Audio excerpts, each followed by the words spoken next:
The Secret Menu Podcast.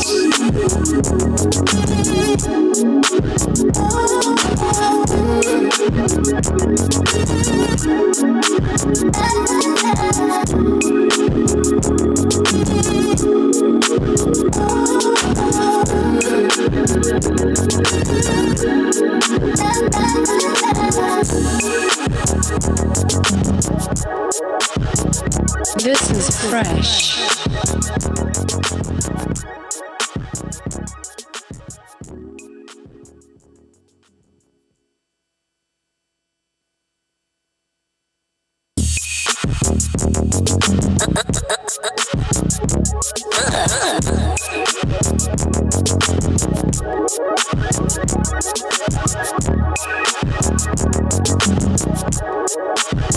This is fresh. The Secret Menu Podcast.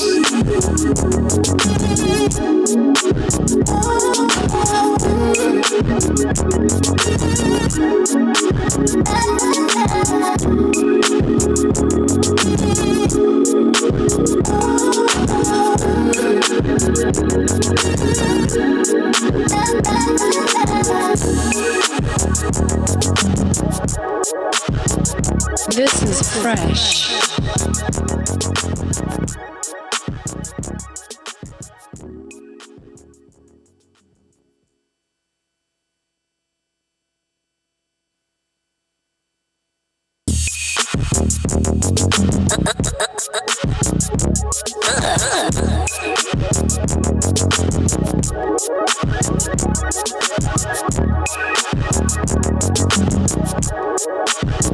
This is fresh. The Secret Menu Podcast.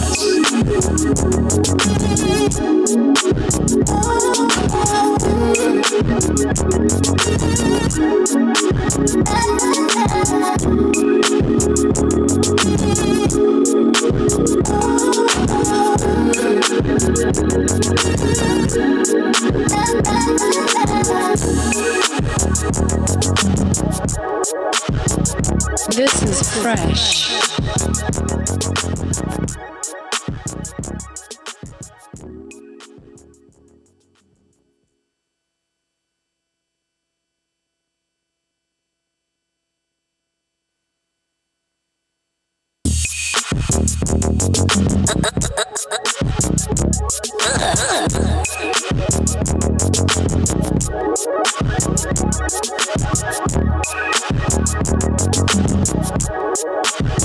This is fresh.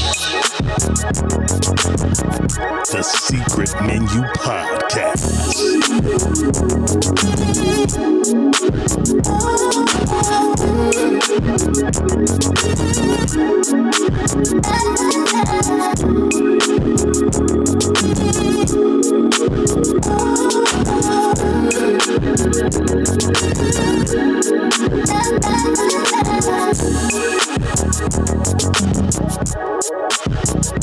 This is fresh.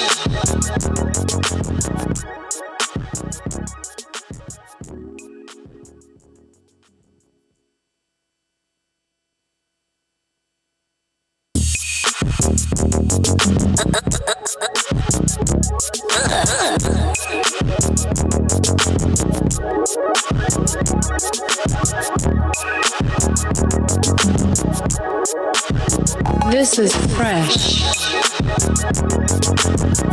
The Secret Menu Podcast.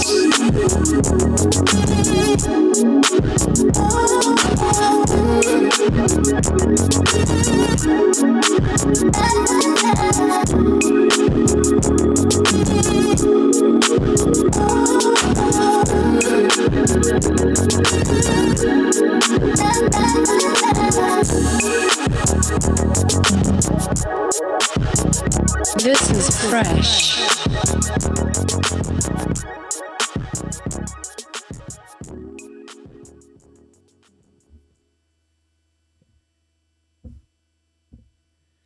What's happening? What's happening? What's happening? What's happening? What's happening? Tapped in. Episode 11.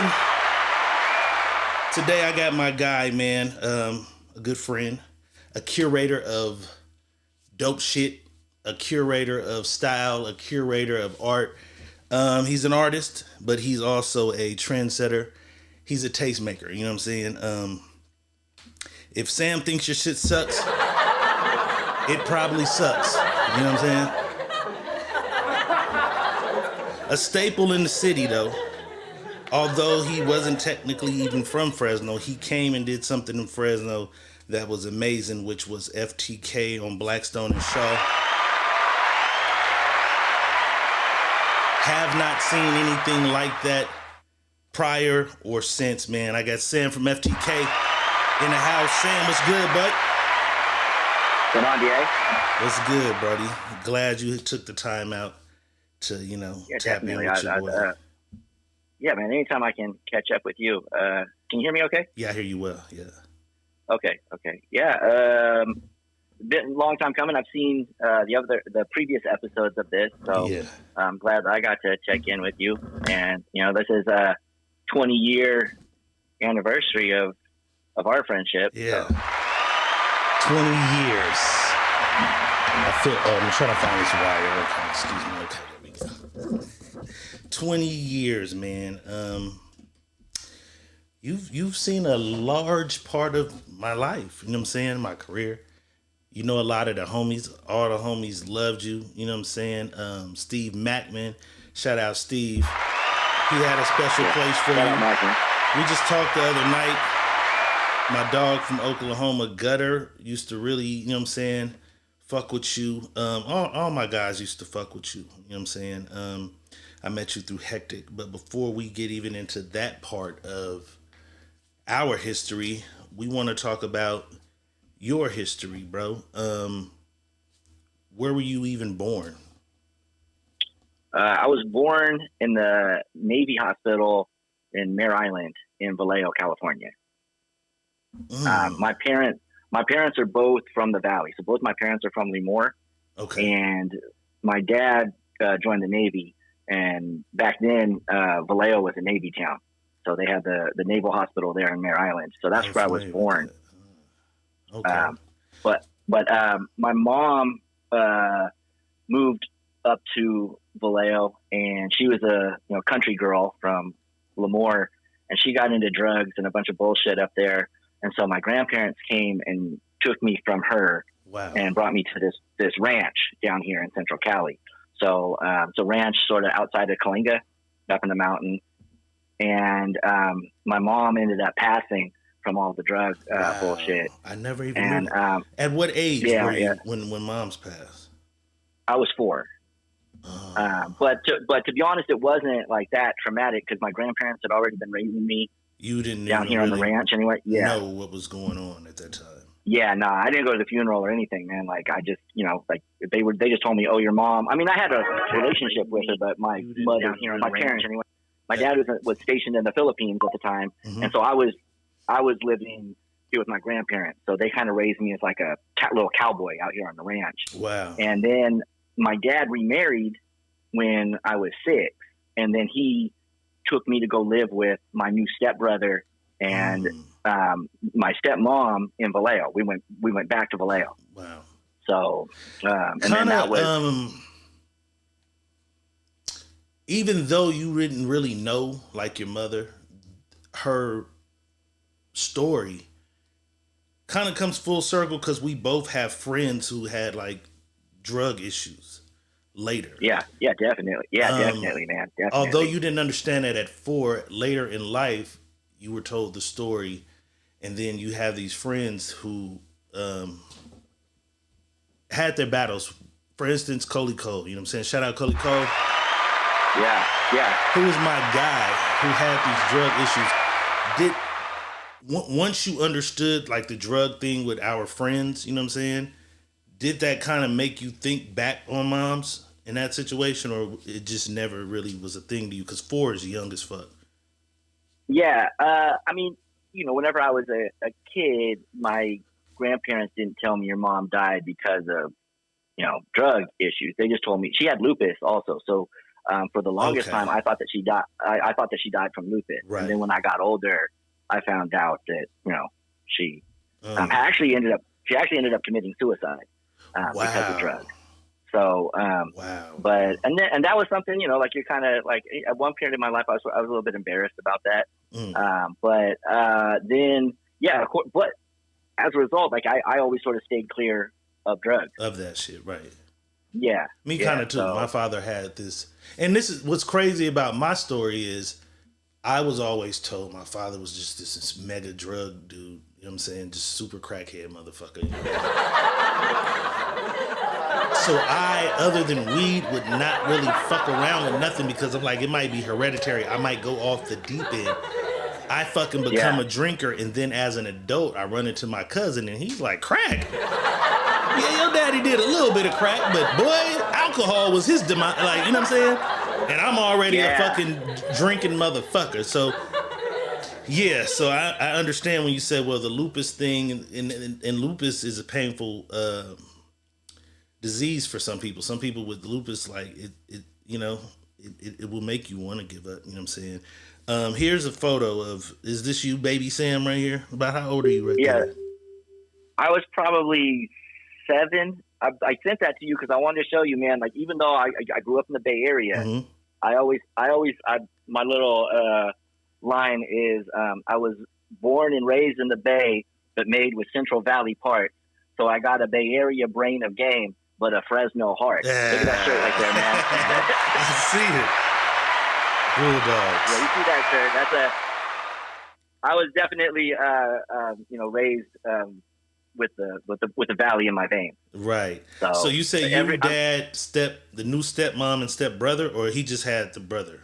You guys moved. My stepmom had a son prior to meeting my dad. So I had a older brother who was 2 years older than me, and then we moved up there. And you know how it is, like when you move into a new neighborhood. Like I was 6, so I was the age where I could just sort of like hit the playground and kids are like, hey, let's play. Right. But my stepbrother, he was 8, and that's sort of that age where you had to like chunk them and like kind of like earn your rank in the neighborhood. So my brother kind of became like more of like a street dude, I guess you would say, because he kind of, so he was more involved in that shit that Vallejo's known for. And I was, what area of Vallejo are you in? I'm familiar with the Crest, Hillside. So the area that I'm from is Tennessee and Santa Clara. They call it St. Benny's Hillcrest area. That was the area where like a lot of the Navy families lived. Okay. It's West Vallejo. Okay, West Vallejo. So like waterfront is right near there. You stay in Vallejo for how long? Till I was 17. Oh, okay. So yeah, you from Vallejo. Pretty much there. Yeah. So what type of kid are you there from 6 to 17?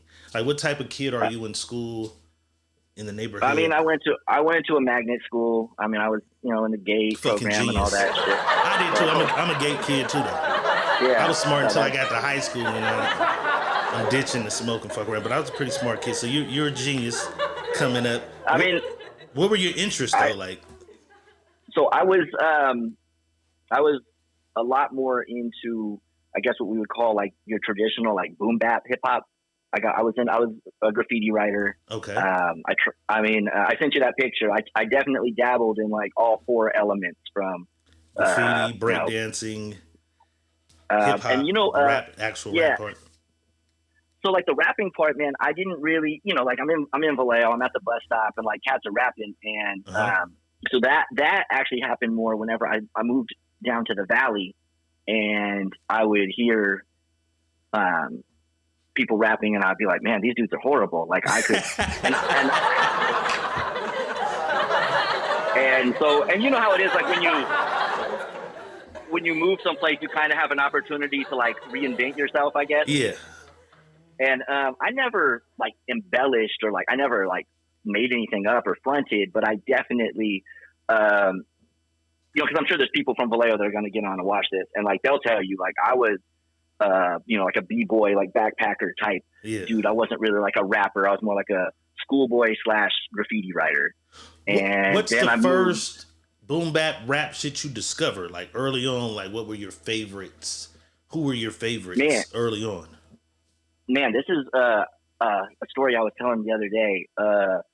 And now that I think about it, it was lightweight weird. But I lived on Santa Clara in Tennessee, and I had a little clubhouse in my backyard, and it had this like a fence that I could like flip and go out onto the street. And it used to be a kind of busy street. There would always be like sailor people coming from the base walking by, and this would have been, I don't know, maybe like 87, 88. I don't know, whenever, probably like a little while after like the Beastie Boys, the album License to Ill. Because I remember I got that out. That was the first album I ever bought, was License to Ill, and it had the airplane that looked like a cigarette. And then when you folded it out, and so my stepmom saw that, and she's like, "Oh, that's like," she took it, like when she saw that it wasn't an airplane, she took it. But I was in my little clubhouse, and I was like rapping the words to Paul Revere or like one of the Beastie Boys songs, and this dude walking by, who I ended up like, he told me that he was from Virginia. He was like, "Hey, you like rap music?" I said, "Yeah," and he just started chopping it up with me, and he brought me a dubbed cassette that had Eric B. and Rakim, Paid in Full. It had, I think, some of the songs off of It Takes a Nation, the PE stuff, and then there was an X-Clan song on. No, I'm sorry, that came later. So probably the first like stuff, like once, like, and then after that, I was like, oh, I don't like this Beastie Boy shit anymore. Like, I was just fully into Eric B. and Rakim, Public Enemy. I loved the Slick Rick, Great Adventures of Slick Rick. That was like probably one of my favorite joints. Like, and so I would listen to KML all the time back then. I would listen to Sway and Tech, like when they were on KML before they went to the beat. Right. And I would record the Wake Up Show religiously. And I mean, I was one of those kids that like watched every single episode of UMTV Raps and like recorded it. So I just became like a hip hop nerd, I guess, like getting the source and like reading the whole thing, like cover to cover. Were you drawing and creating art and shit already? Yeah. I was, I liked comics and things like that. And then I watched Style Wars. And once I saw Style Wars, like that was probably like sixth grade or so. Yeah, probably around the time of the earthquake. Crazy. So like me 89. and my mother were talking about that earthquake yesterday, right? What year was the earthquake? 89, November of 89. I was saying 90, so 89. Okay. Yeah, 89. I mean, wait, no, I'm sorry. Maybe it was October of 89, because 89. It was like right when the World Series started. Okay. But it was definitely 89, because it was when the A's and the Giants were in the state. Yeah, I was in Vallejo then. Okay. So around that time was whenever I started like realizing that graffiti and b-boying and rapping and all this stuff was sort of like a culture. Do you join a tagger crew, or do you just kind of create your own character name? So they the neighborhood cast, like the older dudes, my brother's friends, they used to call me Shamrock because I'm Irish. I used to wear this OG Shamrock. Yeah. So you said you were Irish and you used to wear what? I used to wear this little like chain that had a clover. 4-leaf on clover, it. Okay. Yeah, and then no, you know what? I think I got that because they started calling me Shamrock. Oh, that's what it was. I found a fucking 4-leaf clover. That's what it was. I found a 4-leaf clover in our front yard, and then everyone's all, "Oh, well, he's Irish as fuck." So they started calling me that. And so before I got into like the b-boy and shit, there was this. I don't really know if it was a thing in Fresno, but in the Bay we had this shit called housing. I don't know if you remember that, where that was like they were the ones who really like first started wearing the big baggy pants, and it was more like, remember that group UMCs, and they had that song Blue Cheese, and it was more like just sort of like it had up rock elements to it, but you would do like the hammer. Remember Hammer's dancer that used to do the dead man drop, where you would like flip your leg and land flat. It was a lot of like that type stuff, like a lot of like Running Man, backwards Running Man. Like I was hella small back then, so one of my friends would like grab my foot and like flip me, You know, and Oh, you of was a course I real landed on my, motherfucking. You was a real motherfucking breakdancer. Flips and shit. like I was into My like, chip, I mean, don't get me wrong. my tooth is chipped to this day. Because right when I got my front two permanent teeth, I was breakdancing and I tried to do that pose, like where I spin and then I'm up. It's like a pose where I'm on my you do the freeze. hands, but my legs are in the air, and I slipped and I chipped my fucking tooth. My chipped Holy- tooth is hip hop as fuck to this day. Damn, that's. Yeah, I guess I never realized that you had the Nas tooth. yeah. It ain't that big, but I got a little chipped tooth for sure from breakdancing as a kid. I think I sent you a pic of me doing one of those freezes. Some of them loaded, some of them didn't load. Okay, man. all good. Yeah, but in retrospect, man, like I go back and look at videos of me attempting to break, to b-boy, and I'll say to my friends, like, why the fuck did you guys let me do that? Like I had no business doing that shit. Right. What is this? Is this? Yeah, there it is right there at the top. There it is. That's the pose that chipped my tooth. That shit, Sam pulled it off. I fucked up. That's it. Yeah, you got the fucking spray can and shit. Yeah, that was the. I mean, I definitely probably put in the most work for graffiti. Nah, you know what? Locally, I did get pretty like well known as like a battle rapper. I never really wanted to make music. I just wanted to make like other rappers feel stupid. But the b-boying part was like, yeah, I had no. We can't skip past this mixtape right here because I'm looking. This is some player ass R&B shit. Yeah, Guy, man, Let's Chill, Whip Appeal, Keith Sweat, Jodeci, Forever My Lady. Okay. What girl did you make this for? Her name was Jennifer Savante. Okay. That was my 6th grade, you know. But I mean, honestly, back then I was just trying to be that dude, you know. I wanted to, you know, make mixtapes, and so I never got into. I was always around DJs. Like I always had a DJ in the crew, and so I never actually like, you know, pick that up or try to do that because. But you could curate. You could curate dope mixes like this right here all the time. That's kind of how I was. I never became a DJ or even wanted to, but I would make these mixtapes and shit like this to the point where some niggas would pay me, like, man, make me a mix. You know what I'm saying? I'd go grab 9 of the best songs for this side and then 8 more on the other side of the best shit. You know what I'm saying? And people would love me to curate. And that wasn't even like a real thing then.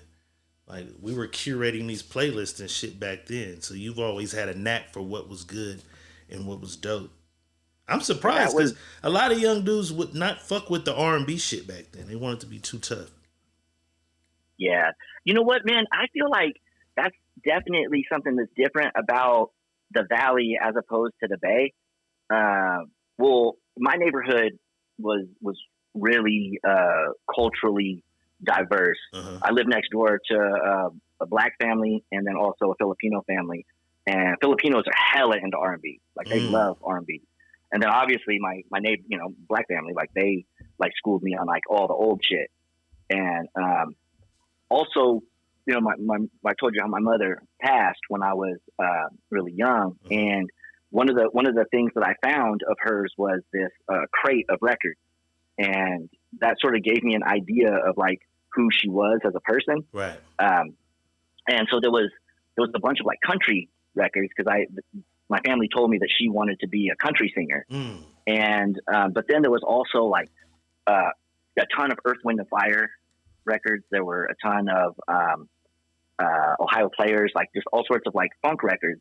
And then there was also an autographed Confunction album in there. So so then I ended up taking the records next door to my friend's house, and my friend's mom was like, "Oh yeah, I knew your mom. She used to live next door to us on naval housing when we lived on base." And she was like, "Yeah, she was a little cowgirl from Fresno." And I remember her saying, "I don't know how you be as she was a pale ass little white girl from Fresno. I don't know how you be as pale as she was from hot ass Fresno." But freaking she yeah, compared to the Bay, Fresno's Death Valley. Yeah, you know but she said she told me that when my mom moved up to Vallejo, like she got like just hella into funk music. Like she'd never heard it before. And so when she moved up there, that's when Confunction and Michael Cooper and all that shit was really popping in the Bay. So I could imagine, like, she got up there, she'd never been around that shit before, and then she just got really into like funk music. And then, from what I understand, that originally is what like led. I mean, that ultimately led to the drugs and shit like that too. But nonetheless, like, so I'm looking at this creative record, and there's all this, you know, R&B and funk music. So I naturally was sort of drawn to that. Dope. And what type of guy was Dad, and what was your relationship with like Dad? We had my a dad, few different people, and I have another guy who kind of had the same circumstances where he loses mom early. It's him and Dad, which for the black community in general is like kind of amazing for us sometimes, because most of us it's the other way around. Dad's missing, and we got mom. Yeah. You know what I'm saying? So I'm intrigued. Like, what the fuck is it like growing up with Dad? Like, what type of guy was Dad? You know what I'm saying? So my dad was in the Navy, and then he didn't re-enlist. He got employed by the Navy as a physicist. He worked on reactors for the submarines that were there. So he was always sort of, you know, in Pearl City, Hawaii, or in Scotland or Virginia. Yeah. So he wasn't around often. I spent most of the time with my stepmom there in Vallejo. But my dad, he's also, I'd say he's sort of borderline on the spectrum. He's real, he's into history and physics, and he's a more sort of a intellectual type. How was the relationship with stepmom? My relationship with my stepmom? She kind of just let you do what the fuck you wanted, or yeah. So she ended up sort of picking up I mean, before it was meth, I think they called it crank. Damn. She started fucking with that shit. My dad also, like, for being as smart as he is, like, he doesn't really have. He's very like intellectually smart, but his street smarts is just like not existent. Yeah. And so he's not recognizing. Yeah. So he was stationed all these different places and making a decent amount of money and sending it home, and his wife's at home just, you know, partying, smoking essentially. Shit up. So, that's crazy. Yeah. Which is crazy because due to the circumstances of how you lose mom, you're now in the care of somebody kind of in the same lane, on the same path. Exactly. It's crazy. So then, so they ended up, and then my brother got into all that, you know, street shit and, you know, having guns and just trying to be like a turf dude. And so he and my dad started, you know, getting into it. Bumping heads, and right. ultimately, when my dad was home. And my dad and my stepmom ended up splitting up like numerous times. So I would come down and actually live here at my grandparents' ranch quite a few times during high school. I went to King City High School over here. And that's actually where I probably got the most active in graffiti was when I moved over here in the King City area.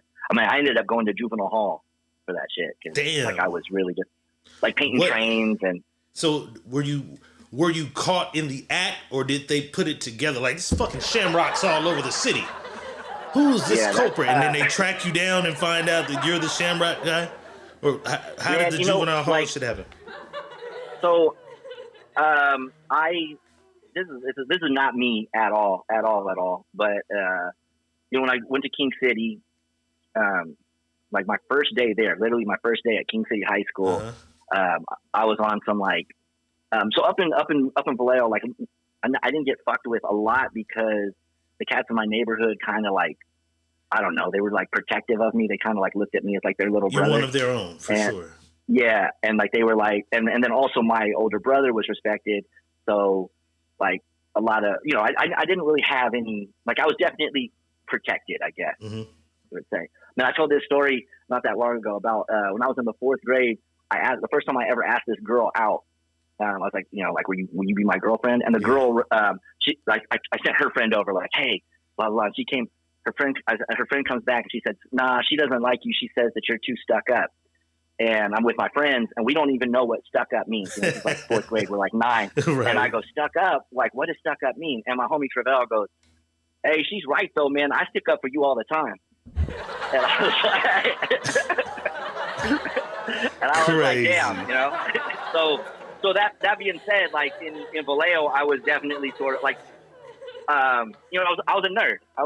I'll admit it. And then I moved to King City, and I'm this kid from the Bay Area, and I told people I was from Oakland because no one knew where Vallejo was. You know, East Oakland. you know, yeah. And then eventually, like when people would ask, like, what, you know, if people knew Oakland, like I would tell them I'm actually from Vallejo, but you know what I'm saying? Like that's like just the thing that kids do. Right. And then my first day of school at King City, I ended up punching this kid, and he pressed charges on me, which was wild because you know, like you don't see that shit, like press charges. And I'm not like that. Like I'm not a tough dude. I'm not a fighter. I'm not, you know. He had it coming though. Just, whoever the fuck he was, he had it coming. He just like So and you know that whole thing they tell you like if you go to jail, like walk in and like punch the biggest dude in there. Yeah. Did you try that? Dude, well, he wasn't the biggest dude. He was actually kind of a square ass dude. But like I basically but like that's what you did at the school. Like okay, I gotta let motherfuckers know I'm a new motherfucker. I ain't to be fucked with. Yeah. I mean, it was in Spanish class. I'm taking like the little placement shit, and the dude was like rocking my desk, and I was like, and also like I'm from Vallejo too, so I still had the whole like, hey Bled, you know, like I'm putting it on extra thick, like I'm putting it on extra thick, like I'm just being extra Bay-ish like, down there, you know. So and I was like, hey Bled, don't fucking shake my desk, and he fucking shakes my desk again, so I just get up and punch him, and then I did not. Yeah, well, he pressed charge, so I was on probation, and then in the Bay, like I was writing in the Bay, but I wasn't really like in the Bay, like we really didn't have like tag banging like that. And then down there in King City or here over there, they have like the graffiti dudes are like clicked up with the street gang. Yeah, right. Yeah, and so I started getting into it with like the gangbanger dudes down there. And, I had this little crew of it was basically everyone that wasn't from King City, like everybody that was from the Bay, everybody that was from other cities that moved to King City. We started a crew randomly called FTK. Wow. Which, yeah, it was a graffiti What did crew. those letters mean then? Fuck the King City. Yeah. What was FTK then? This is interesting as fuck to me. I had no idea. For a bunch, back then, it stood for a bunch of things. Like mainly was like true funk criminal. town. True criminal. I can't DJ Vlad Sam. He's not falling for it. Okay, he said Funk Town Killers. Funk Town Kings and full time killers. Freight Train Killers was actually, I'm sorry, it started as Freight Train Killers. That was the first thing because like that was we would really go hit trains. Hit the trains. Like, that was one. Right. Yeah, and there was this particular spot over in these little projects in King City where they had built a wall so that people wouldn't see the projects, and then the trains would lay up in there. And I went over and talked to like the hood dudes from the little barrio over there in King City, and I was like, "Hey man, all I want to do is paint trains, and I'm not gonna disrespect your guys' hood at all." And they even asked me to like paint a little like character for them, some shit for them, right? Yeah, and then as my crew or our crew started like growing, I went over there, and there was this dude, my homie. He was a little more like hood than graph writer, I guess we'll say. And so he got in there, and he started talking to their girls. That was another thing too. When I would go in there and paint, like I just knew I would never like fuck with their girls, you know. And so he started like everything was cool until my homie started like horny loc. Always the one horny homie. Yeah, he man. Puberty first. He was on shit. Fuck this train. I'm trying to run some trains. Okay. Yeah. Yeah. And so then they started tripping, and I was like, at first I was like, okay, cool. Like I stepped out, But then I was like, wait a minute, man, fuck these dudes. And so we ended up like really like battling, like just going like, like, and so their graffiti crew, the graffiti, there was also another graffiti crew that they were cool with.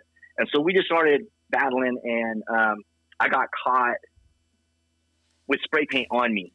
And I'm sorry. So I originally got put on probation for that the fight. Punching, right. Yeah. And then I got caught with spray paint on me at school. Right. And then I was waiting. So I violated probation. And then I was waiting for my court date for the violation of probation.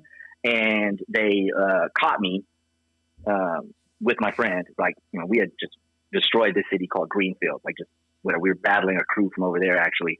And ended up, they called my grandmother to come pick me up. And she was like, nah, just take him to jail. So they took me to juvenile hall. So I went to juvenile hall over there in Salinas.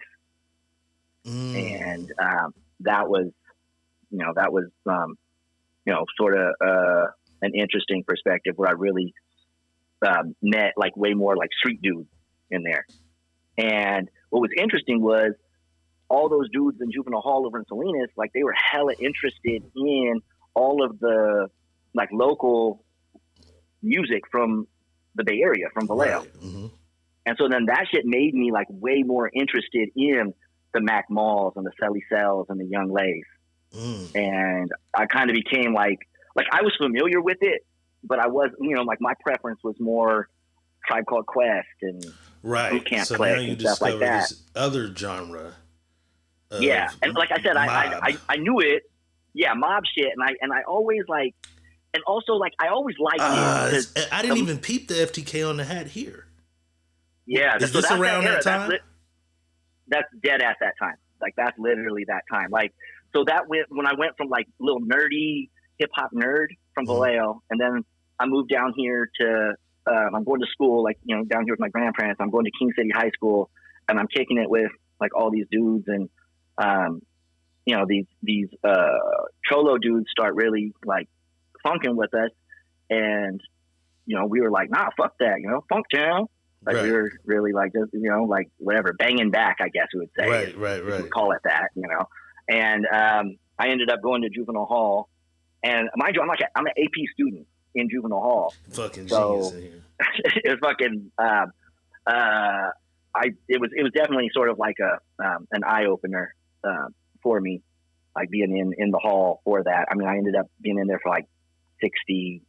I was supposed to do 90 days. You did time. I was supposed to do 90 for like whatever violation of probation is 90, but they let me out early, or it got too crowded in there. So like I was in dorm, and then they sent me to a group home down in San Luis Obispo, and then I got released from there. Damn, so you've really been through some shit on the tub. But I mean, it was it wasn't like it wasn't like, I mean, no one fucked with me in there or anything. Who's scolding you and shit at this time? You going through the juvenile hall shit, fucking with the gangsters. So grandma's like, you need to cut this shit out. Like, dad's not calling. Like, what the fuck are you doing? Like, it's grandma and the most. Yeah, she sent me to go live with so at this point, my dad and my stepmom had split up, and so I went to go live with my dad in Berkeley in 95. So that was around the time that like I got 5 on it and all that shit was like really popular. When E40 in a Major Way dropped, I was living in Berkeley at that time. But I was taking my friends, like I'd grown up in Vallejo, so I'm taking the BART up to Richmond and getting Vallejo Transit in Richmond and just basically just hanging out with my homies in Vallejo at that period. Or they're coming down to Berkeley and hanging out with me. And so that's when I really started painting a lot when I was up there. That was when I would go down to like Emeryville, like the West Oakland, train yards, and I'd be painting in there with those dudes. And obviously I'm getting like way more into rap music at that point. And I was making this graffiti magazine called Foul Play. And so I didn't want it to just be a graffiti magazine. Like I wanted it to be, like a review albums and things like that also. so that's when I started learning like Photoshop and Illustrator and all of that stuff to create this magazine. And around this time is whenever like websites start coming out. So at this age, is that where your focus is going? Like you don't have any aspirations like I'm gonna be a fireman or I'm gonna be a fucking. You're starting to say, okay, magazine editor, art graphic. Is this where your mind is thinking you're gonna be as an adult soon? So I wanted to be an anthropologist, like a cultural anthropologist, like where I study. Actually, my plan was I was going to write a thesis on gangs for cultural anthropology because I was super interested in, like, I didn't necessarily want to be in the gangs. Like once I ended up in juvenile hall and I was like, this isn't me. Like, you know, that picture of me with the FTK hat and whatnot, like, I was like, this isn't me. You sold it, motherfucker, because you absolutely, this looks like you dead motherfucking serious right here to me. You're saying this isn't you. It looks like it was you, but I get what you mean, though. Yeah. I was like, that's not me, but during that period, I became, like, super interested in just culture in general. And always, like, I've always been interested in culture, from cowboys and Indians to pirates and Vikings, and just, you know, I've always been into culture, so that's why I wanted to study anthropology. What does it say right here? Let's say, what was my mob name? My bad. What was mob name, Sam? Thornton. So I used to write Sham. Okay. Yeah. So Shamrock, like, was like, that was more like my B-boy name, I guess. I even had like a little sweater that said Shamrock on it, but I used to write Sham just because it's like Shamrock's just a lot of fucking letters, you know what I mean? Like, and like I just shortened it to Sham. I got it. Like Sham. I got it, bitch. 4 letters before the police get here. You know what I'm saying? yeah, right. I can do the whole 8, but police, you know what I'm saying? It's quicker to write. That was what I used to write. Was but then around that time, whenever I was going to school, and so when I went to Fresno State, that was my major, was anthro, and I was wanted to write this thesis on. So overall, anthropology is like the study of people. Yeah, study of culture. Study of people. What I had planned to write was, I never finished it. Maybe one day I will, but my thesis statement was going to be, Bob Dylan once said that if you want to know a city, the writing is on the wall. I believe that if you truly want to understand a people, then you should talk to the people that wrote on the walls. This is an in-depth study of American street gangs and graffiti writers. And I thought about, you know, like doing the thing about like Chicago street gangs, because their system is so complex, and you know how they have all the different, like the folks and the peoples and whatnot. But to be honest, I was also super interested in the Fresno, like how Fresno was independent of any, you know, right. You know, so yeah, I was interested in street culture, and then I just started gravitating more and more towards design stuff. Like, I learned how to use Illustrator, I learned how to use Photoshop, and it was originally to make a magazine. And then, of course, I wanted to, you know, screen print T-shirts, and I got this internship at what up, Buddha? I saw this place in Visalia had an opening for an internship, and I wanted to learn how to screen print T-shirts. So where are you living at this time? I was living in Fresno, so I moved to Fresno after high school to go to Fresno State, and I took a printmaking class at Fresno State, and it was like all sorts of like artsy bullshit, like that I didn't like. You know me, D. I'm more about like trying to like figure out how to directly like get to what I need to get, you know, and so I wanted to screen print T-shirts, and I really didn't care about like you know, all the Andy Warhol like artsy print bullshit. Yeah. And so I found this place in Visalia that was looking for an intern, and they wanted they wanted me to come work for them once I told them that I knew how to use Illustrator and Photoshop and all those programs. and I found out that you could take Fresno State classes at COS in Visalia. Right. So I just got me a little apartment down in Visalia, super cheap over there by COS. Mm-hmm. And when I was there, I met these dudes, these b-boy cats from Lemoore that had this crew called Ground Zero, and they were throwing these events called Street Rock. Right. And they were just doing it like at the parks. It was just, they would just roll out linoleum and just have like little b-boy sessions. And I went to one of the sessions with them, and I remember getting a screwdriver out of my car, and I unscrewed the street light, and we pulled the power out from the street light. Mm-hmm. And they were like, "Oh shit! Like we can plug in our sound system here now," and and yeah, that's talk about using fucking all the shit. So that area becomes like almost like a you get some school shit going on. You get a job there. Like Visalia kind of becomes this like boom bap sort of hub, and like a breath of fresh air from the shit you kind of coming from. For sure.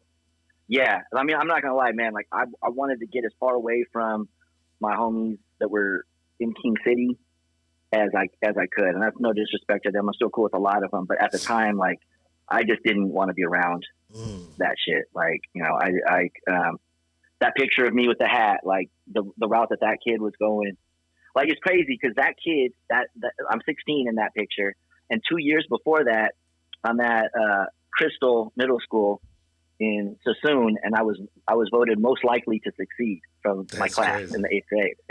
And this motherfucker turns up. Yeah, and I go and I turn into this dude. So I moved out. Then I moved down to Visalia.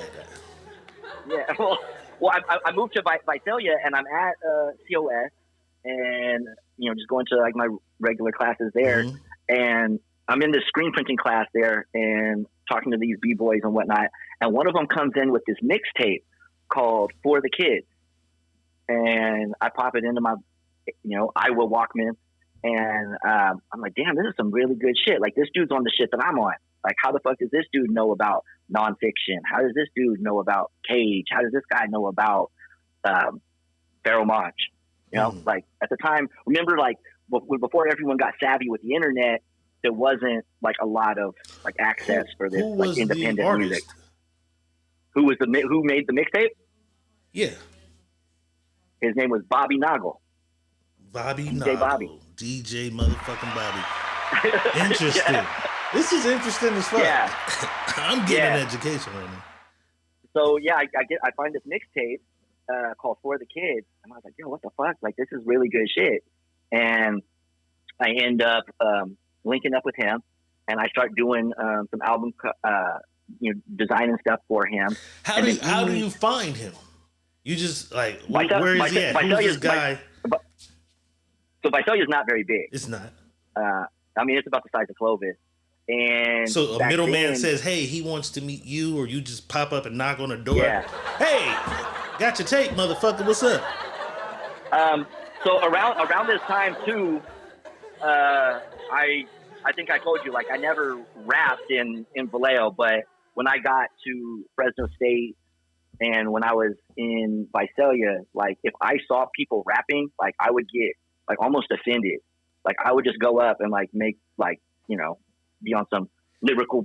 I've heard better shit. Yeah. I've learned I'm better than this shit I've just encountered right now. Yeah. Sure. And like back then, and you know what? Now Fresno was a different element though. I remember going up to the Mushroom. Now I definitely minded my P's and Q's when I would, I was at the Mushroom, and I remember being around like the schoolyard dudes were up there, and so they were kind of like, obviously I'm not just jumping in the cypher trying to battle freaking Asia and those dudes, but when I got to COS, like, there was a lot of just easy victims there, and at Fresno State. I mean, there was a lot of dudes that, right. So I was sort of building this reputation as like a battle rapper pre 8 Mile, so this was like a relatively new thing where in Visalia, at least, when I would see people rapping, it was like dudes would all sort of be in a circle and they would just wait and take turns spitting a verse. There wasn't anybody just straight up like talking about your shoes, talking about, you know, like going Everybody's like that. There was just no rapping shit. It's not really a battle. Cypher. Yeah. It was a cipher. And to be honest, they weren't even really, there was a few. There was, you know what, there was this one group called Squadron, and they were more on some like Wu-Tang type shit. But basically, I was building this rep as sort of like this, you know, white boy from the Bay that, you know, was bringing like this free. I could freestyle really well, so they some mutual friends. Someone took me over to Bobby's house because he had tables and he was making mixtapes, and so then he would just put on instrumentals and I would just freestyle, and then he found out that I could use Illustrator and Photoshop, and he was plugged in with Stretch and Bobbito from New York, and so he was in their record pool.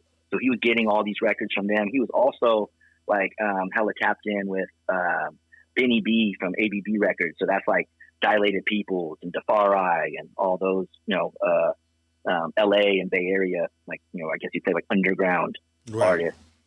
And so a lot of those artists, you know, like they needed album covers designed back then and whatnot. So, so I started designing album covers through him and getting, some, you know, and then also we ended up building this website called centralcali.com. Shout out centralcali.com. I used to be in LA going crazy on that motherfucker.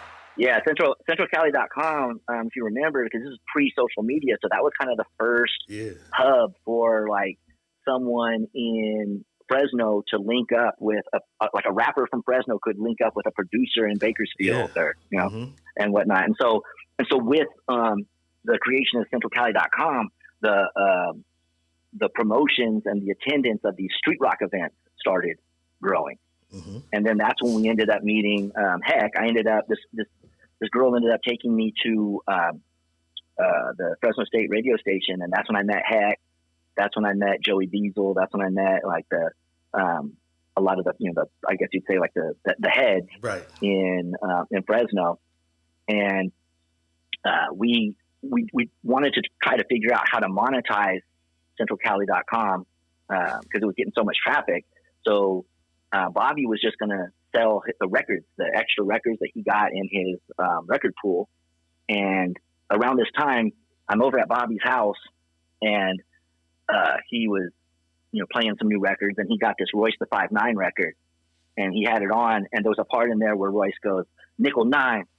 And I had heard that they were going to change. This is 1998. And I had heard that they were going to change the area code to 559. It was still 209. It was like about like maybe like a month before they were about to change it.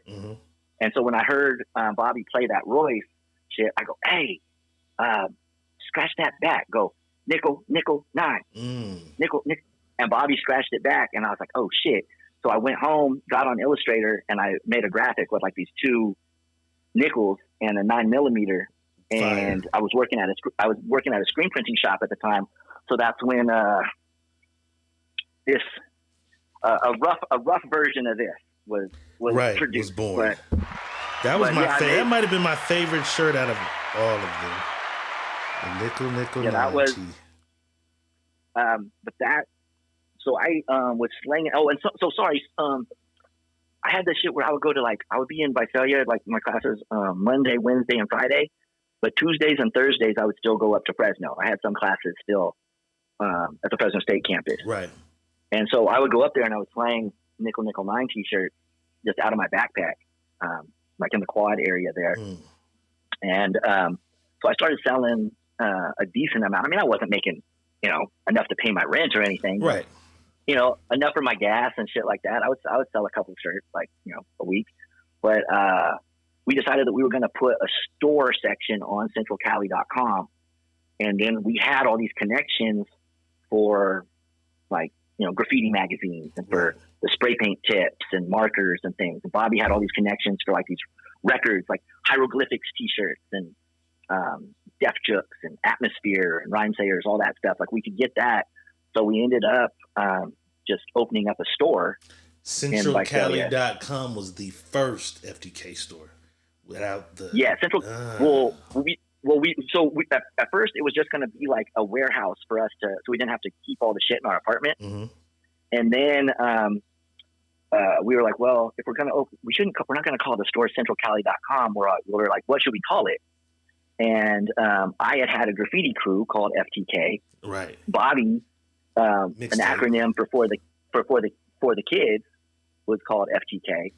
Mm. So we decided to call the store FTK. And then we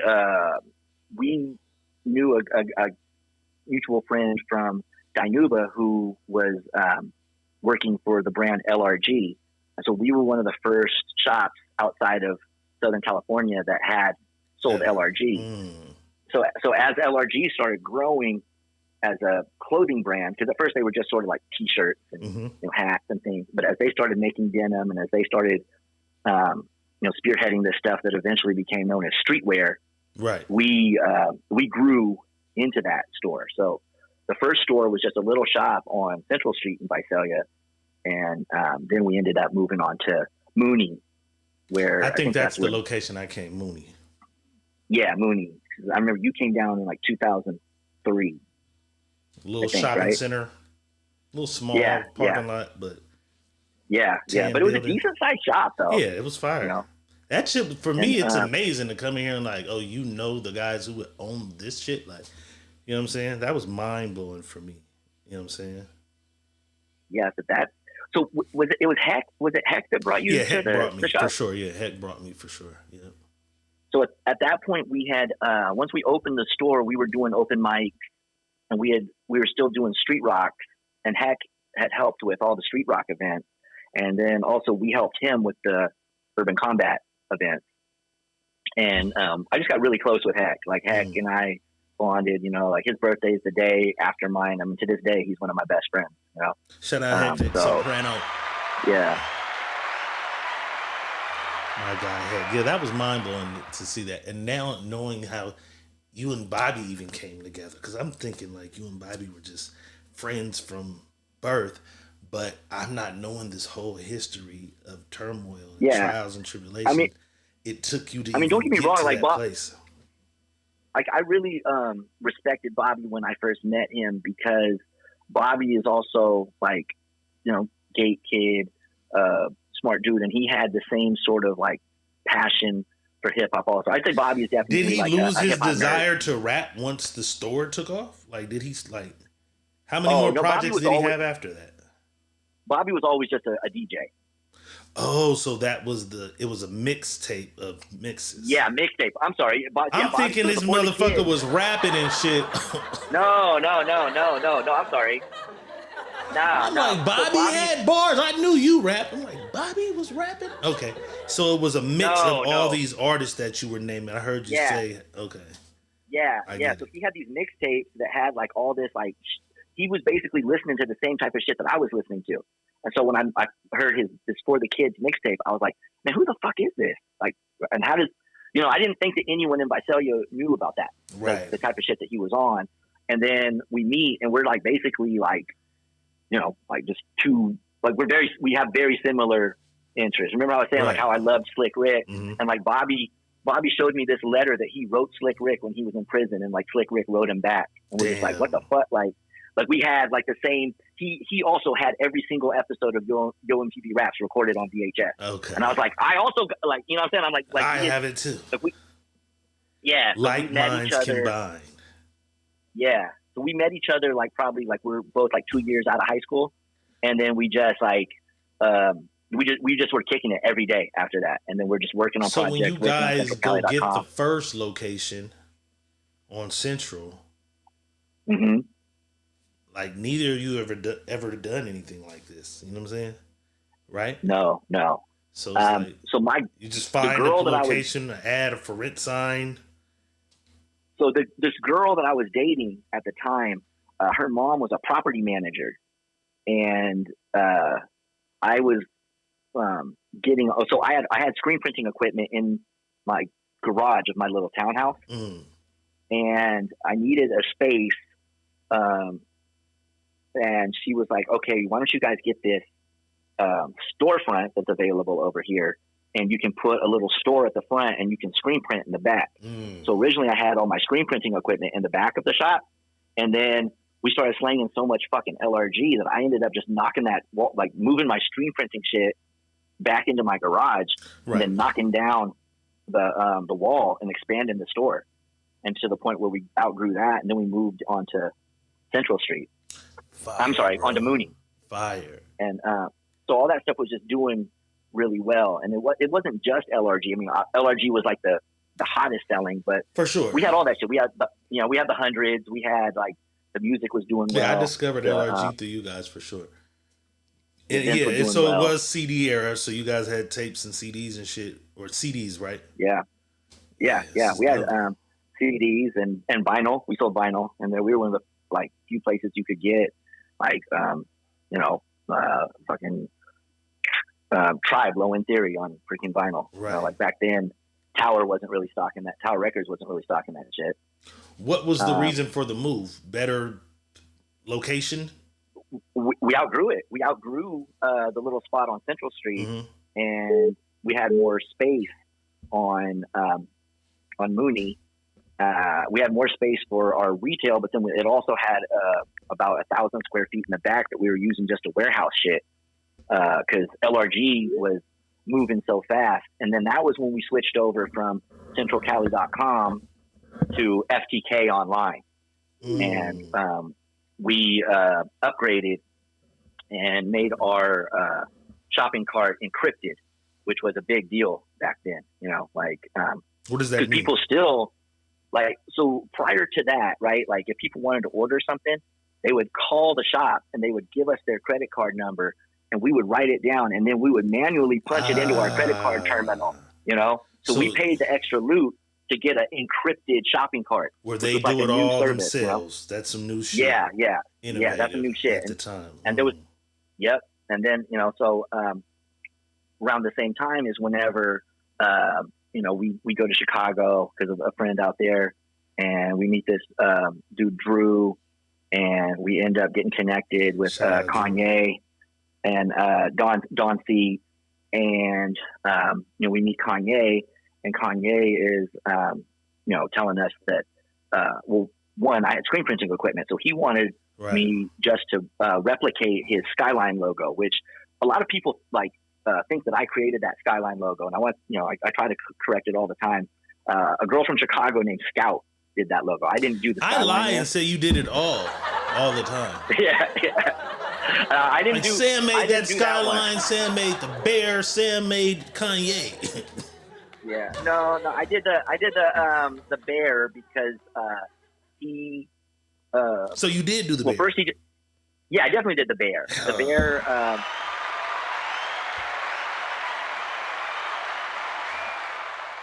And so Bobby, so Kanye had wanted us to do this.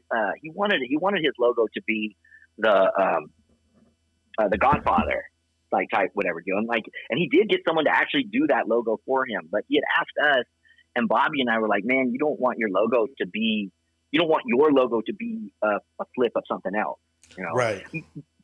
Don't get me wrong, I love doing logo flips. I do that shit all day. But I was like, it needs to be something else. And then Don C has sent Bobby the pictures from that photo shoot where Kanye's wearing the mascot suit. And Bobby came in and he was like, yo, we should flip something from this. And I was like, oh yeah, I got it. I'll make it look like a collegiate, mascot logo from that. And I did. And then we sent it to them, and they, I've told this story 1,000 times, but they loved it.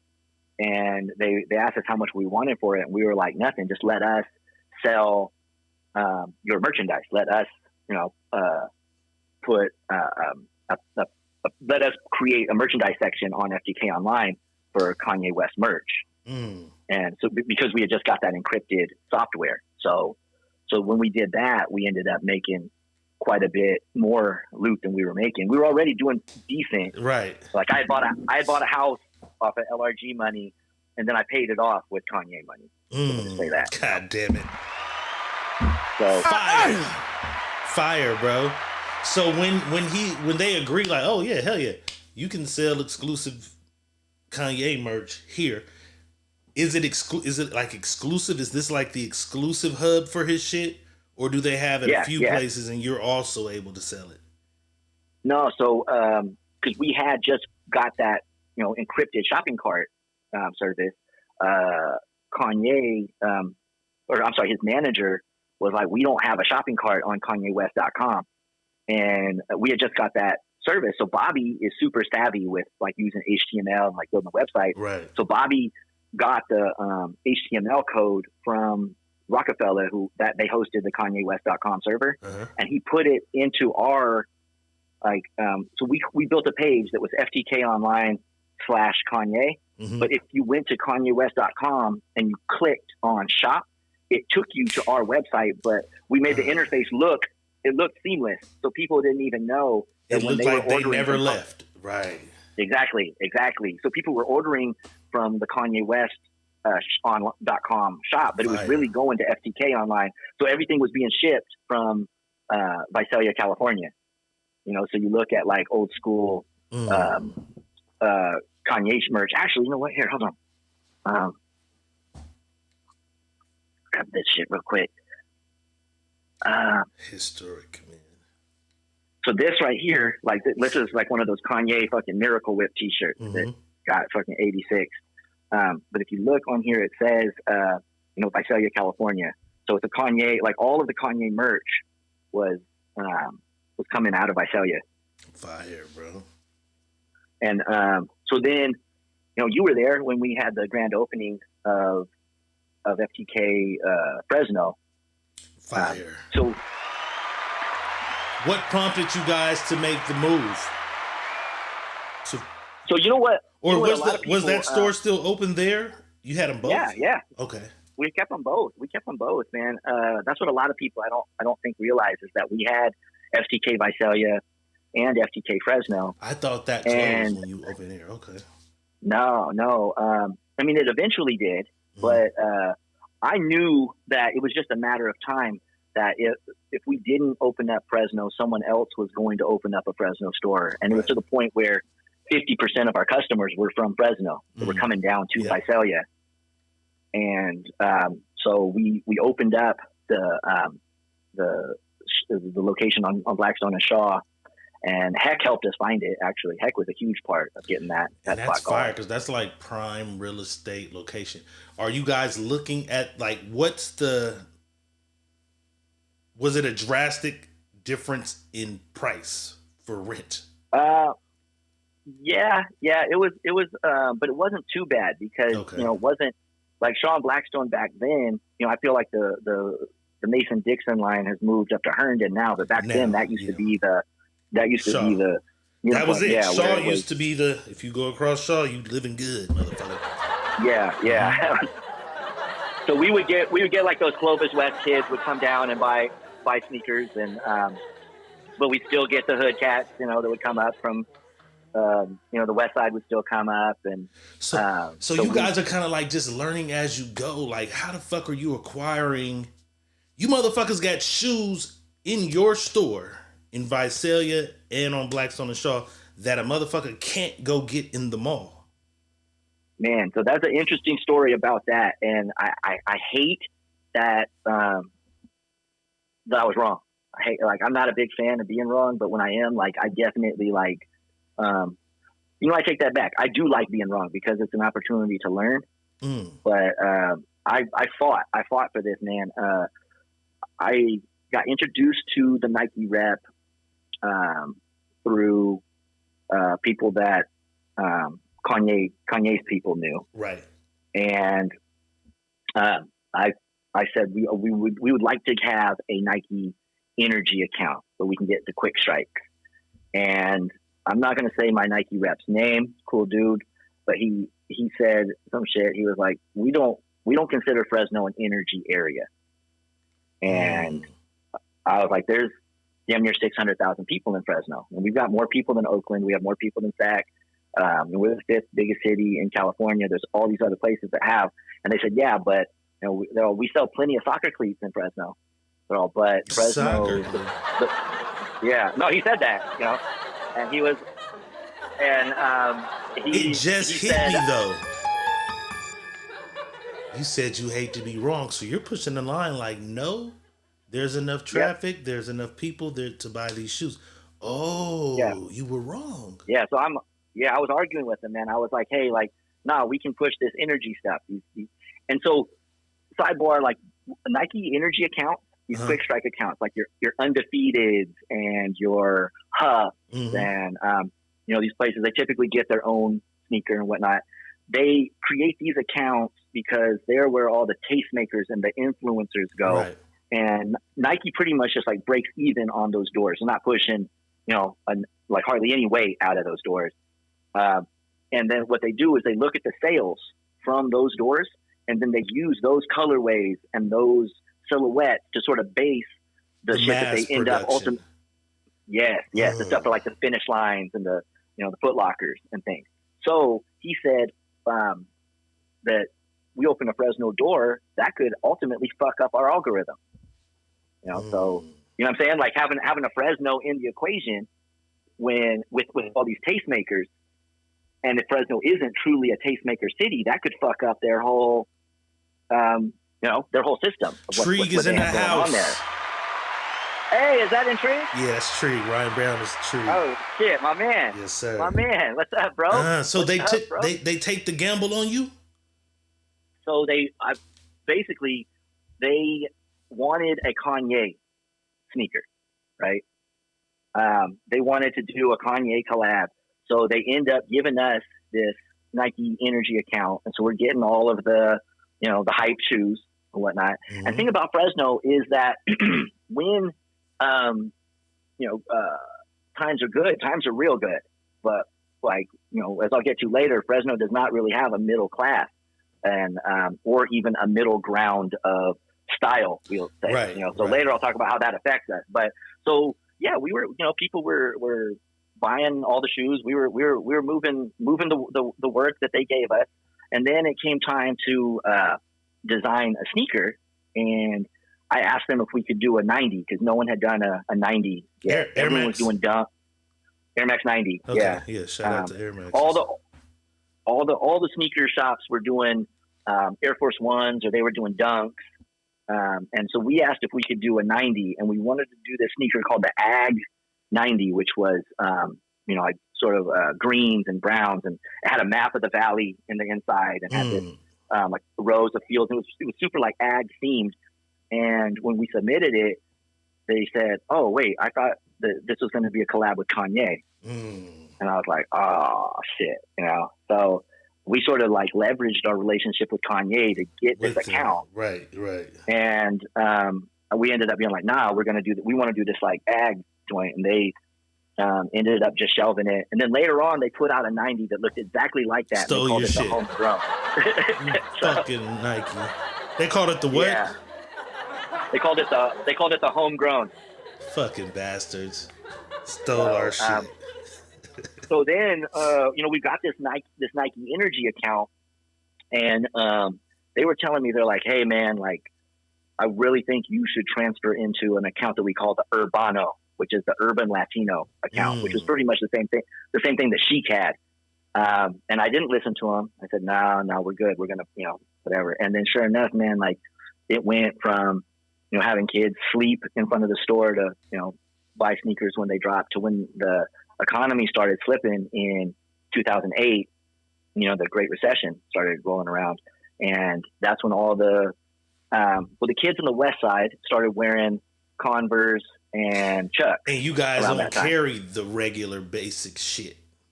Nah. And then you can't pull up and just get white Air Force Ones, black Air Force. So that's what they wanted you to do, pretty much. They wanted you to have a wall of white Air Force Ones and Chucks. So I had white Air Force Ones, and I had black Air Force Ones. I had the ones. I had I had tons of Air Max back then. Like I had 90s, I had 95s, but at that time nobody was buying them because that's whenever like the Pack came out with that song Vans. Yeah. And like all the kids from the West, I felt like they all were wearing like sort of the lower, because back then Chucks were $30, Vans were like $40. Mm-hmm. And So the hood kids were buying cheaper sneakers and making them look fly, like the hood always does. Right. And then the kids from Clovis West who could afford the $100 Air Force Ones, they wanted to dress like the kids from the hood. So they weren't buying them anymore either. You know what I mean? So I'm fucked because I can't get a Vans account. I got all this high-end shit on my wall. Yeah, and you can't get a Vans account because of what?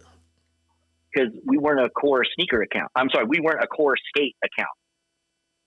And the keeping it real b-boy in me like ended up biting me in the ass because I refused to front like we were skaters. You know, I wasn't gonna like. I respect skaters too much to like try to act like I'm a skater. You know what I mean? Right, because you got to put a few other things in the goddamn store now in order to make it all. Yeah. And I probably could have done it in retrospect. Like, I'm probably not the best businessman for that. Like, I probably could have bought some decks and like fronted like we were a skate shop, like Zoomies does. Mm-hmm. But I just didn't do that. Like I said, I respected like real skaters too much to do that. So I couldn't get a Vans account. And then I hit up Nike like, yo, man, you guys own Converse. Let me get a Converse account.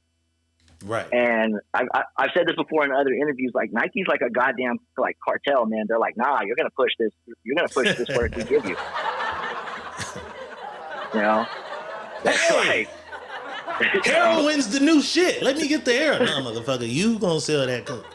That's what you going to sell, motherfucker. You ain't getting this shit yet. So that's so crazy. They kept on forcing the product on me, and Bobby saw the writing on the wall. And Bobby was like, you know what? Like, I'm hella good at doing taxes. A lot of people are paying me on the side to do their taxes for them. I'm finna go.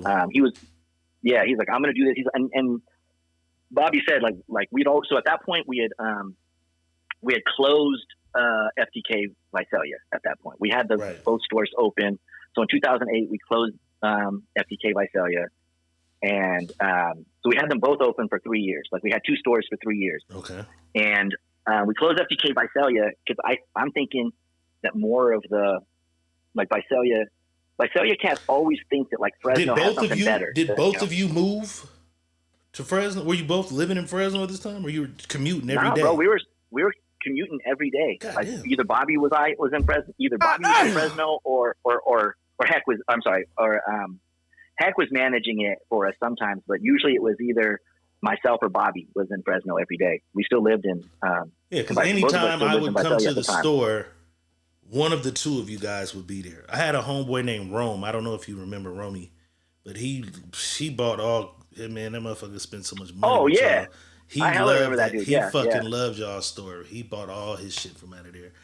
So around that time, we closed the Visalia store because the Visalia always. I love Visalia. Like, I mean, like, I learned a lot about myself, and I have like tons of freaking priceless memories and friends in Visalia. But Visalia, they always kind of have this like little brother complex with Fresno, where like even though like our warehouse was in Visalia, like we were literally shipping everything from Visalia. So Visalia had way more shit than we had in the Fresno store. And they swore it was the other way around. They swore that it was the other way around. And I was like, what the fuck? Like, so we just thought, like, fuck it. These, like, people from Visalia would come up to the Fresno store all the time. And so we were like, you know what? Like, fuck it. Let's just, like, consolidate. Let's close the Visalia store. Right. And our customers will just come up. You know, the Visalia customers will come up here to Fresno. And we close the Visalia store, and then somebody else tries to open up a shop in Visalia, basically selling the exact same shit we did now. And how did that work for them? They didn't. You know, the oversight. You're like, what always happens? Like, but at the same time, it stopped enough people from Visalia from coming out. For that period of time. Yeah. So Bobby was like, man, I'm out. You know, he's like, let's liquidate. You know, we'll probably doing the math, like even at the low end, like if we just sell shit for cost, you know, we'll probably walk away with like 100 G's, you know, or 120. We'll split this shit 60K each, and we'll be good. And I had this idea. And this is the discussion of closing Fresno, right? Yeah, this is closing Fresno. So this is 3 years, 2000 what? That's what I was about to ask. Because you said 2008. 2008.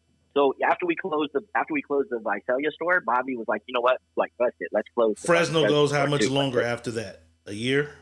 8 months? 6 months? No, so I ended up buying Bobby out. I ended up buying Bobby out so we didn't have to close. Right. Because there was this period during the recession, and they always say that like the creativity and things like that come about. You have the best creativity during economic hard times. Right. Is what they say. And so during 2008, everybody in Fresno thought that they needed to have a clothing line. I mean, you had like this, all of these, everybody thought they were going to be the 100. Mm-hmm. Everybody thought they were going to be Arisu. Everybody wanted to be the next LRG. Mm-hmm. And, you know, even some of the cats who were working at the shop. And I was like, okay, if we're going to oversaturate the market, then let's at least have some good shit get produced from this. Mm-hmm. And I sort of saw that vintage shit was going to be a thing. Was going to, you know, remember when I was kicking it with you, like I would always be wearing like the vintage troop and all of that like type shit.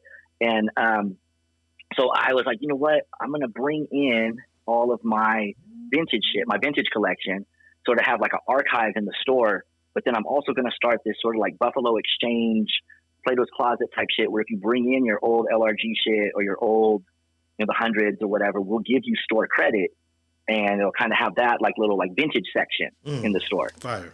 And Bobby was like, that's too risky. I ain't fucking with it. Yeah. And he's like, if you want to do it, you got to buy me out. Like you got to, you know, buy my share of the store. So I did. And, you know, so I kept it, I put in the vintage section, and they just Fresno just didn't get it. They didn't, you know, I mean, literally had people being like, what the fuck, this shit is used? You know, like. And now there's entire like thrift type shit that's popping right now.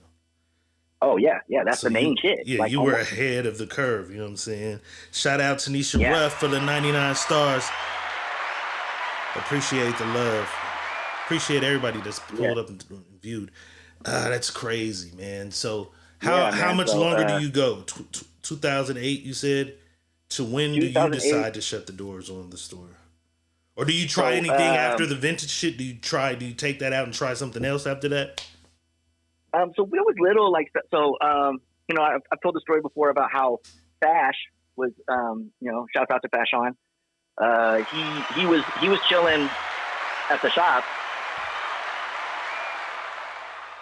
and I had a vintage Bart Simpson. You remember the black Bart Simpson t-shirt? Yeah, for sure. Hell yeah. So I had one of those black Bart Simpson t-shirts in there, and Fash saw it, and Fash goes, "Oh shit, I'm writing a song right now. I just made a song called Black Bart Simpson, because you know, like he skated and right. You know, this nigga looks like me."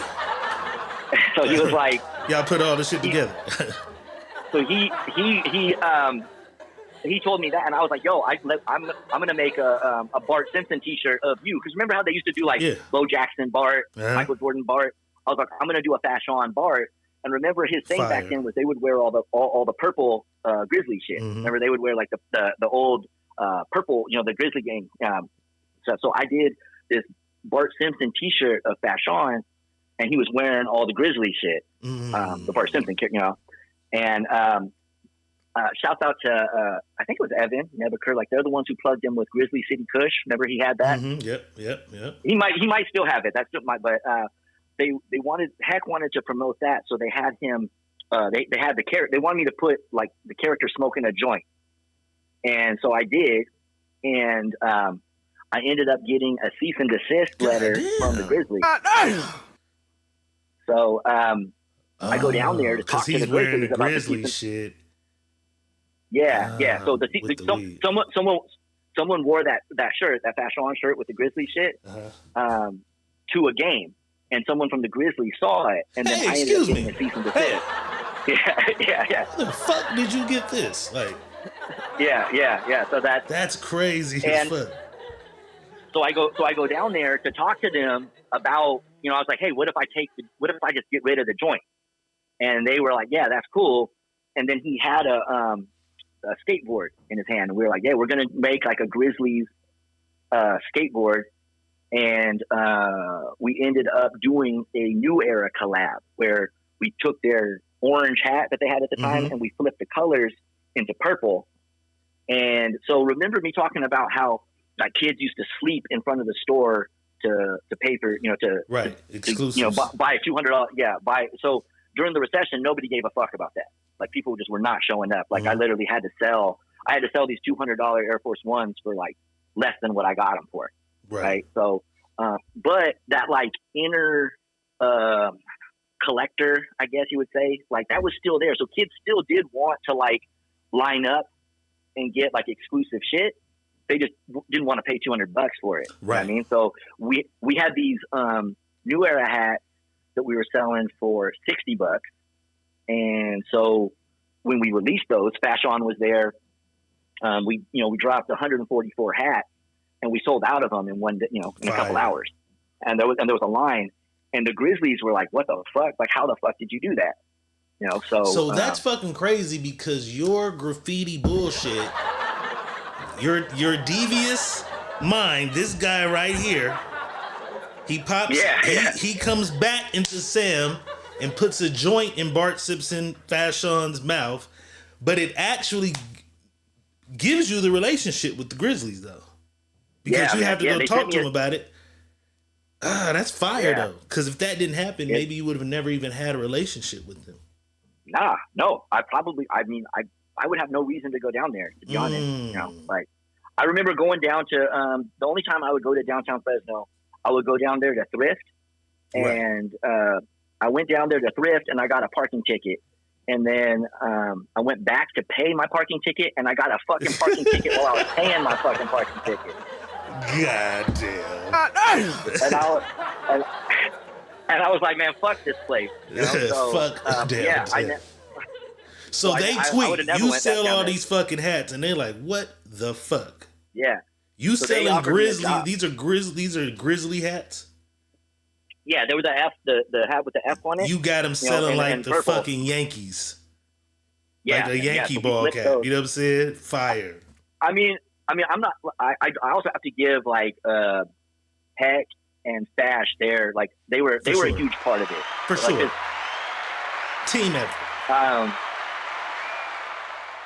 Because low key Heck is a fucking monster when it comes to marketing.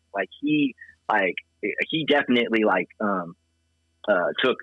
I mean, he and the way that he was marketing Fash at the time.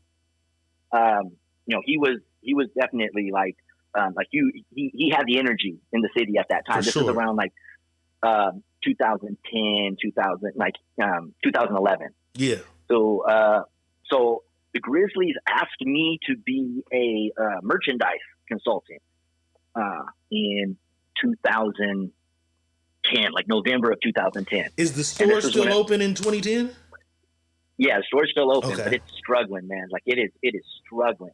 And I was like, man, they cut me a check, and I was like, man, I like getting checks instead of paying bills. Hell yeah. Like that, and so they asked me to be a consultant, and I started going down there, and this is whenever the Giants had won the World Series for their first little, run there, and I was like, damn, this is fucking marketable. We could really, you could really push some weight out of this store here.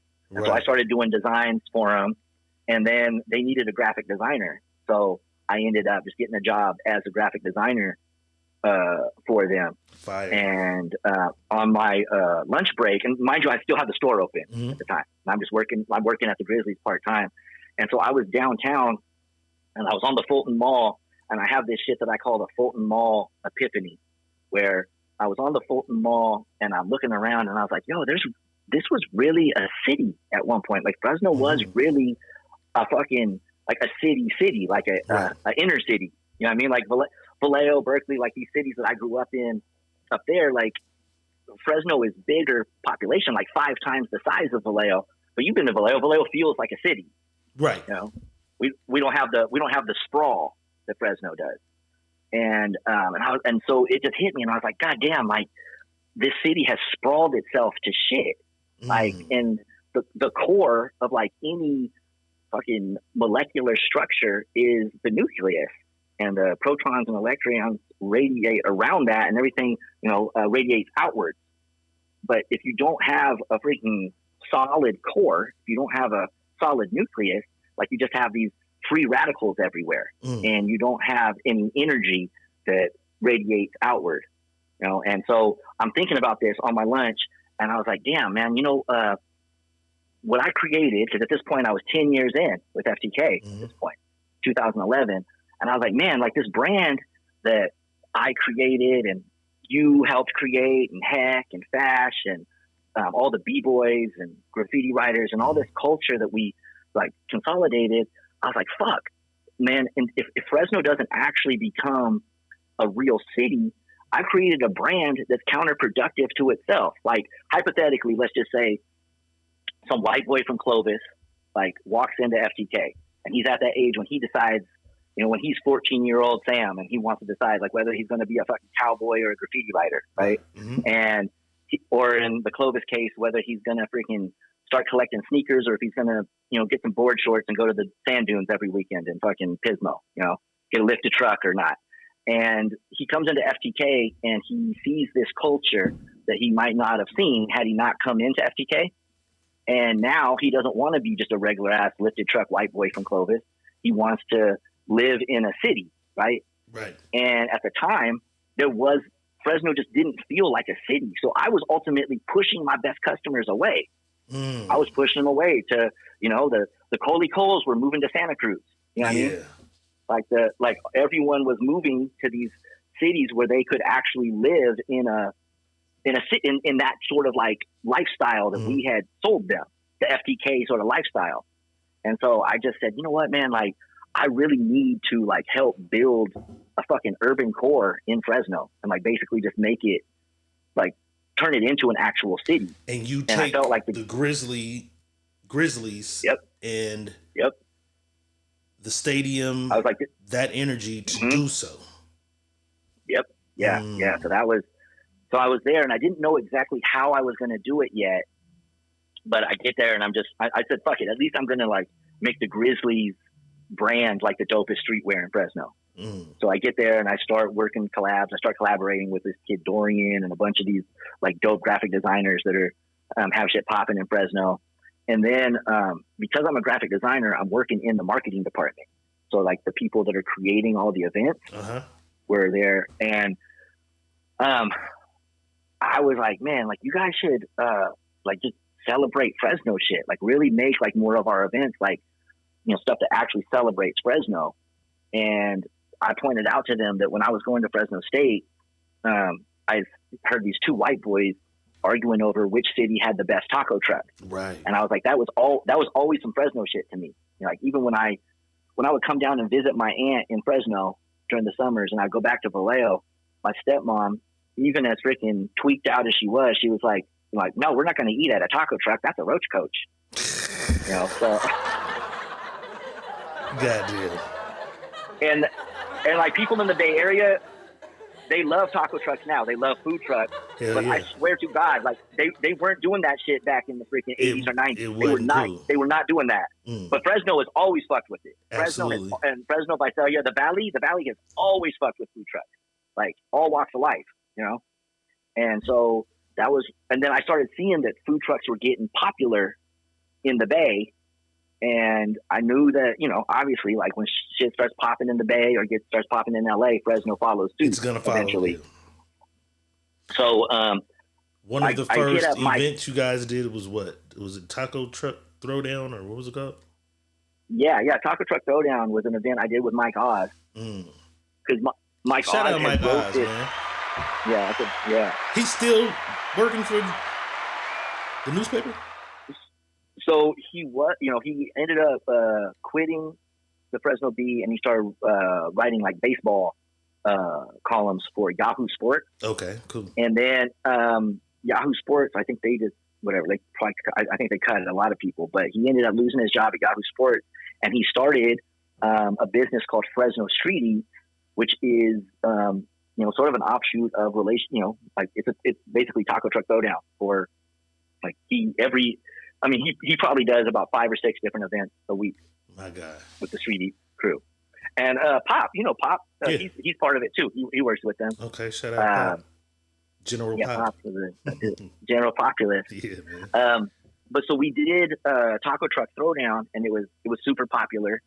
And from that, the Grizzlies were like, we want to promote you to marketing creative manager. So they wanted me to come up with more of the event. This motherfucker. Who loses their job as you keep getting these jobs in there? There's like some secret motherfuckers in Fresno who hate you now because you come and take over the Grizzlies. Yeah, they will. At first they just promoted me to marketing creative manager, but I wasn't director of marketing yet, and then when the Giants left, so I was there for 2011. So the Grizzlies are no longer the Giants minor league team? Nah, man. The Giants left in 2015. And I'm not going to front and act like I wasn't just as guilty as like attaching the Grizzlies brand to the success of the Giants. I definitely like created that shit that they call the farm grown program at the Grizzlies, where like we hella like anytime somebody was hella good on the Giants, we were like, he's farm grown in Fresno. Right. So I was definitely like attaching it, but I was always putting that Fresno spin on it. Like I definitely was always like trying to put Fresno first and foremost, as opposed to like, it's the other way around. So then when the Giants left, they didn't have that crutch to, be like we're like to ride on the coattails of the Giants. We had to be all Fresno. And so they're still a team, right? Yeah. They're just affiliated with the Colorado Rockies now. Okay, the Rockies. And so my contention was like once the Giants left, I was like, man, like minor league teams typically change affiliates all the time, So I was like, fuck it, like let's just build a brand that's so Fresno solid that's all you think about when you think about the Grizzlies. You just think about Fresno. You don't think about anything else. So it doesn't matter who the fuck. Yeah. So then they promoted me to director of marketing after that, and so then I was running the whole bit, and I ended up buying a building in downtown Fresno, and moved my. So then I opened up a shop in there. I call it Star Child Archives, and it's basically like all my vintage shit from FTK that I have in there. But I was, obviously director of marketing for the Grizzlies, so I just sort of opened it up for like little one-off events and for appointment only.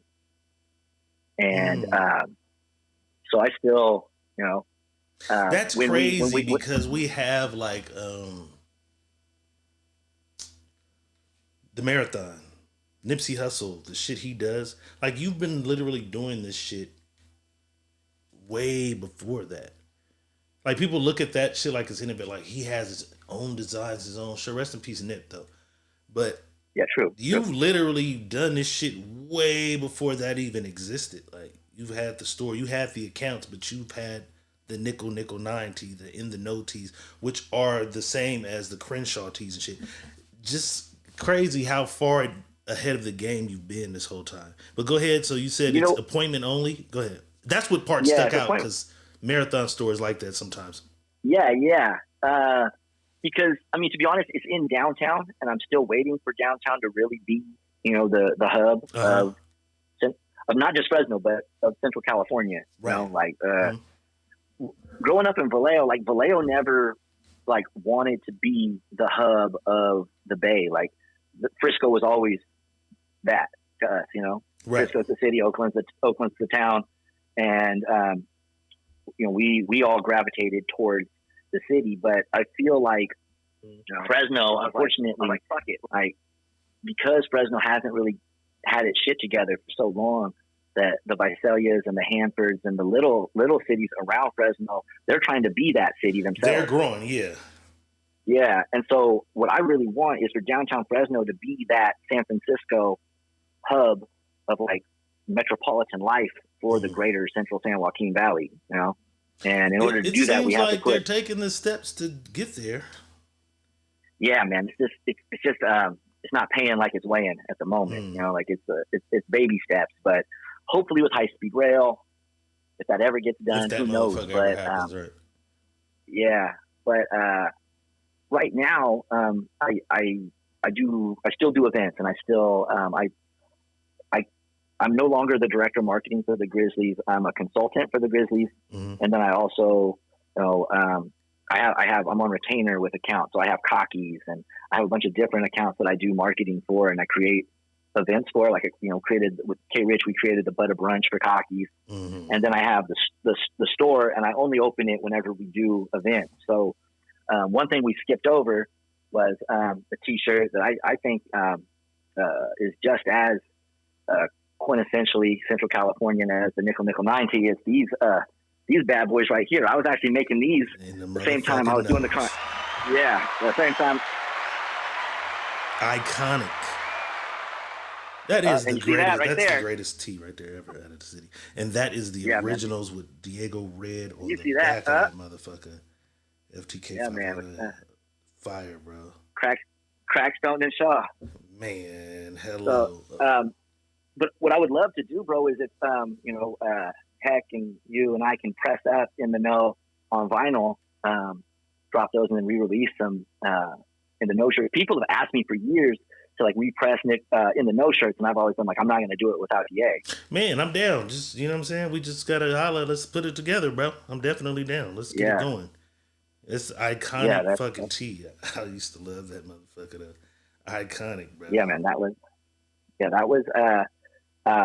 I mean, obviously, like a huge part of that success was that it was the magic of like having the shirt and the song, right? Which was Fresno Anthem and Fresno Uncensored.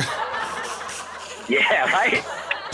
All that shit just boom, boom, boom, all together, and then fucking Fresno Uncensored just. But it all came together, man. It was an iconic and a great fucking time of my life. You know what I'm saying? Man, you know that Fresno Uncensored was actually part of another one of the like catalysts of why Bobby ended up wanting to close the store. So we ended up because of that fight in front of it. Well, it all led to like that fight made them. We got sued by the kid who got beat up. So he sued us, and then we ended up like our insurance got stupid taxed, so they were like, no more events at the shop anymore. And and so I used to take my insurance policy for the store, and I used to use that to be the event insurance for Street Rock. So that's why I had to stop doing Street Rock. That is crazy. What? That was the Kanye West autograph signing, right? Yeah, that was when he was there. And then the Fresno Uncensored dudes were there filming. And I got the footage from Marshall to give to the kid because I was like, yo, that was bullshit. Like, you shouldn't have got beat up. I don't care if you pissed on the security guard's leg. They sued you. And he turned around and sued me. Wow. Right? So Bobby was like, yeah, I'm this is some bullshit. He was already like, and then, so then boom, like Fresno Uncensored comes out. And Marshall is like, hey, I got this DVD. I want to sell it at your store. And I owed him a solid because he had got me that footage. It ended up backfiring on me. But still. So he doesn't sue until it comes out on the movie. Yeah, he sued when it came out on the movie. You handed a motherfucker your gun, Sam, to shoot you. Yeah. Yeah. God and damn. So, no, but bro, the plot thickens. The plot thickens. Shout out to Ryan Brown watching FU. You still got it on DVD? That's Trig. That's Trig. Yeah. Yeah. Oh, yeah. Oh, that's Trig. Yeah, that's Trig. Trig still has it. Yeah, I still got that motherfucker. Oh man. I still got one in plastic. Oh man. So then we were selling Fresno Uncensored at the shop, and it was just sort of like one of the sideshow DVDs or like one of the Smack DVDs that we had, and no one was really interested in it until ABC 30 did a story about it, and then it blew up, and like everybody was coming flying in off buying the it. shelf. It's flying off the shelves, and so then KMJ called me, and one of the radio stations came, and they wanted they asked me. They were like, do you think that this is a good representation of our city? And I said, well, I think that it's a little unfair and biased for you guys to condemn this footage, but if 60 Minutes does the exact same story from their perspective, then it's called investigative reporting. Like, why can't the people who actually live in these neighborhoods tell their own story for themselves?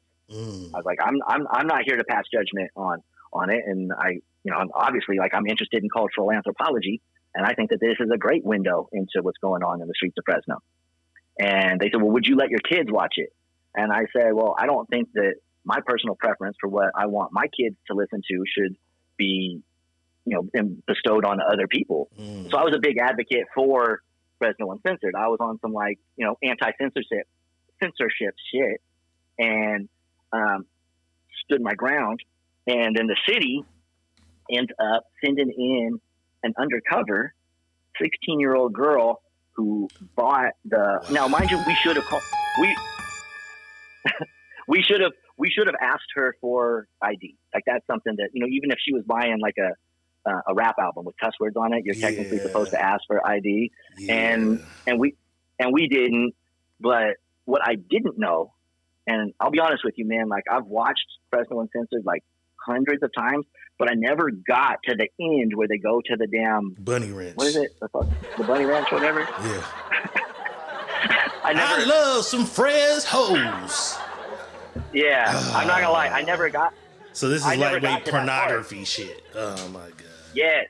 Yes, because apparently there's a chick on there and she's using like a whatever, right? And it shows penetration. And so the dildo, I remember that. Yeah, we get a fucking. They send like the I don't know if it was the DA or who it was, but someone from the city had myself, Heck, and Bobby. Like, we all had to go to this meeting, and it was weird. It was in Visalia, which was random.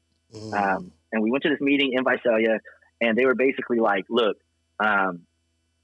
we have separate issues with the dudes from Fresno Uncensored.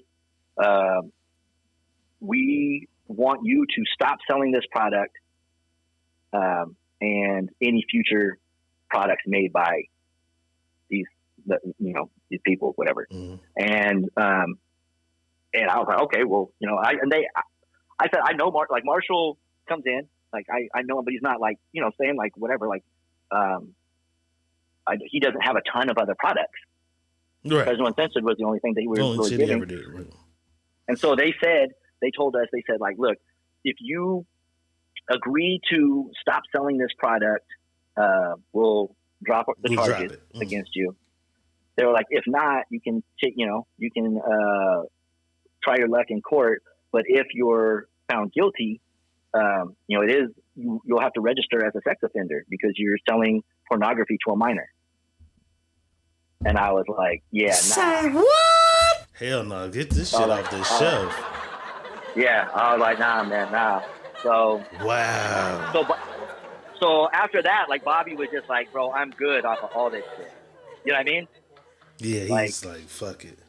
He was like, fuck it. Like, I'm good off of that. So there was some issues afterwards. Like, the dude, like, when they brought Marshall was cool, but it was the other dude. I remember he was upset because he brought in Fresno Uncensored 2 for us to sell, and I was like, can't touch it. I was like, we can't touch it, bro. Knit the pit. Yeah. So then from what I think on part 2 or part 3 or one of them, like, he basically said that, like, I don't know, he called me like a skater white fuck boy or FTK, something. you motherfuckers, bitch ass. Yeah. Nobody. Don't worry, nobody saw it. Yeah, but I was like, nobody watched part 2. but I wanted to like clear that up because it was like, motherfuckers won't sell my DVD. But I couldn't really do anything because, I mean, like, no one's going to take that risk, bro. Yeah, hell no. Yeah.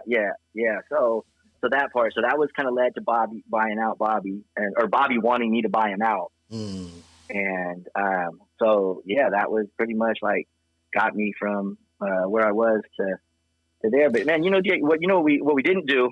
Wait, before we go to that, I drank my whole bottle last night, son. Did you? Okay. I drank the whole bottle, man. But so when do you actually close the doors? Oh, I'm sorry. So remember when I told you the because you're working Grizzly and the store. You said the what? Yeah. when I had that Fulton Mall epiphany, where I had the whole like epiphany of where like, man, I built this brand that was actually counterproductive to itself. That was February of 2011, and I think we closed FTK in March of 2011. Okay, damn, 2011. So it was, what's that? At 2008 was 3, so 6 years, a 6-year run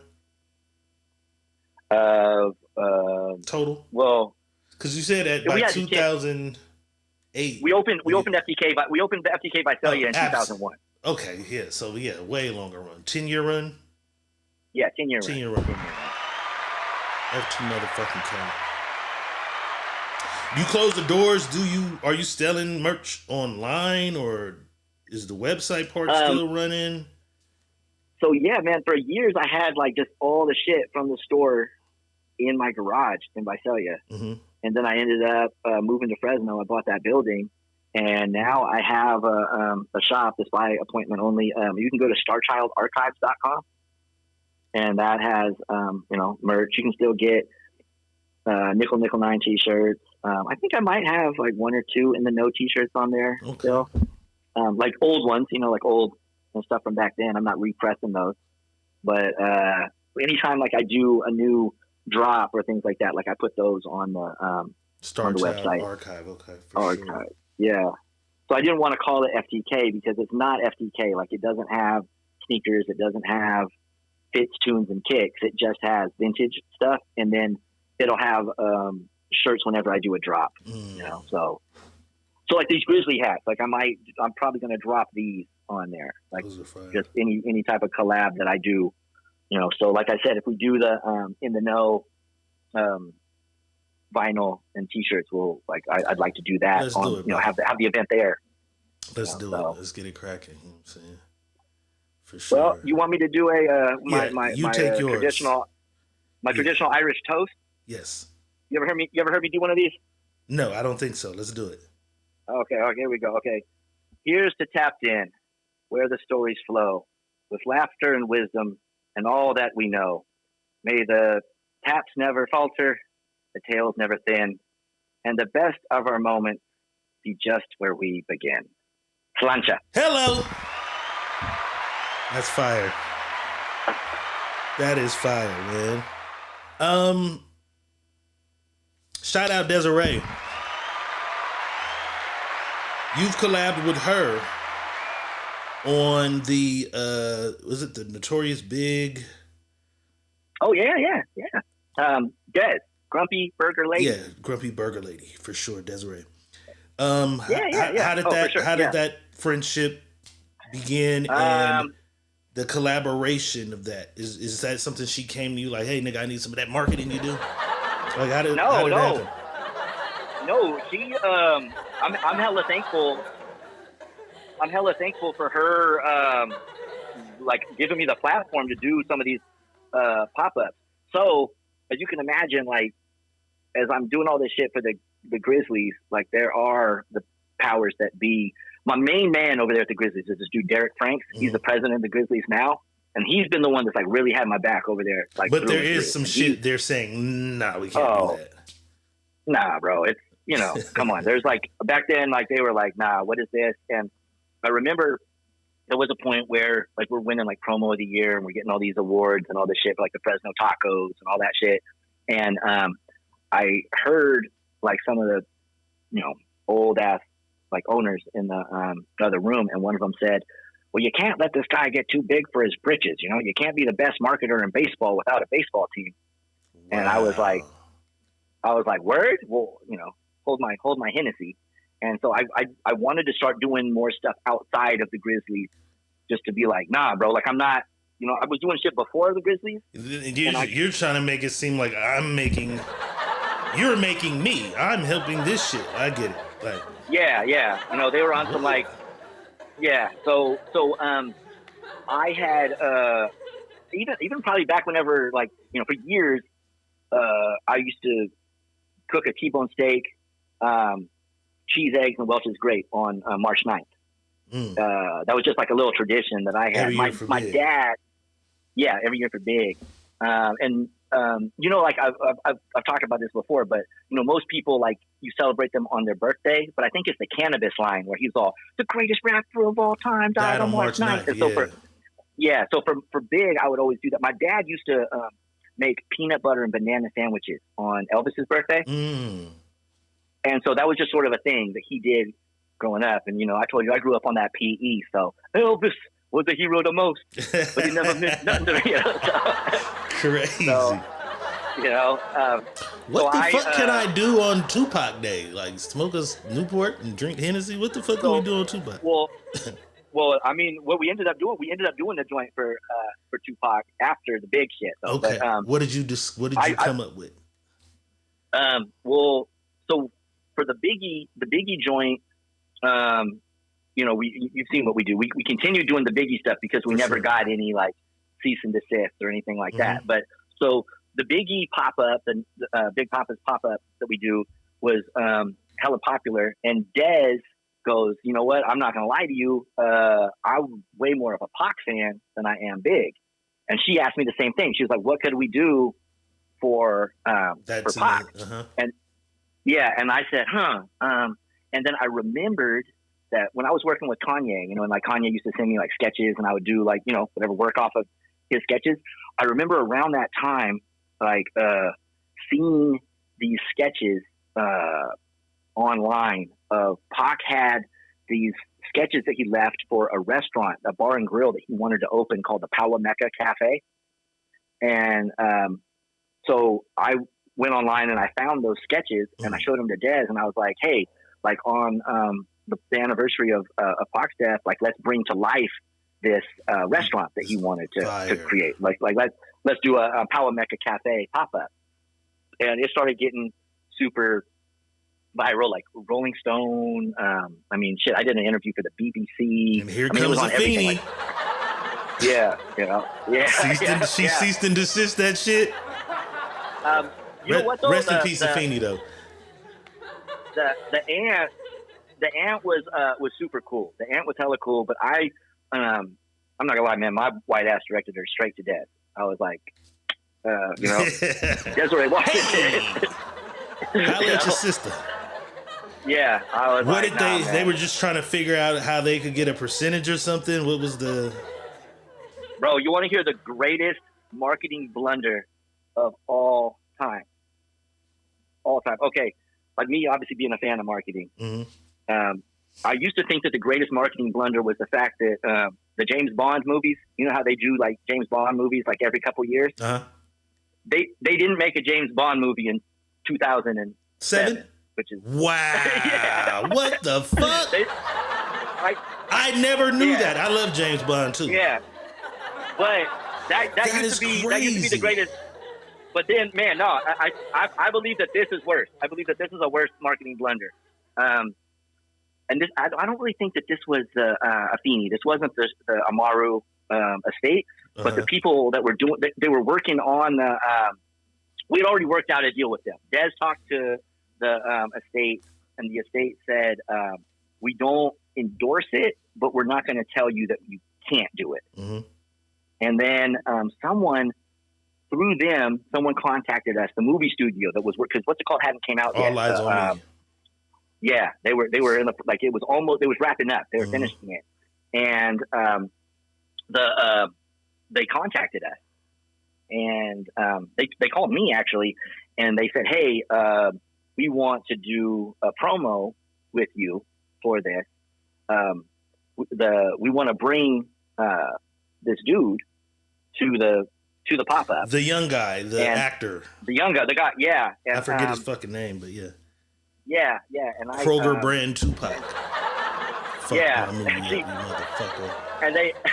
And they said they'll we want to tweet about it. We want to like whatever, you know. And I said nah, like yes, he should come, but have that fool just stay in the back. Like let's not tell anybody. Although there's already a ton of hype on this, like the fucking Rolling Stone and fucking the Today Show and whatever. Like everybody's. Time Magazine was just talking about this. Like, so there's going to be thousands of people at this event, and there was.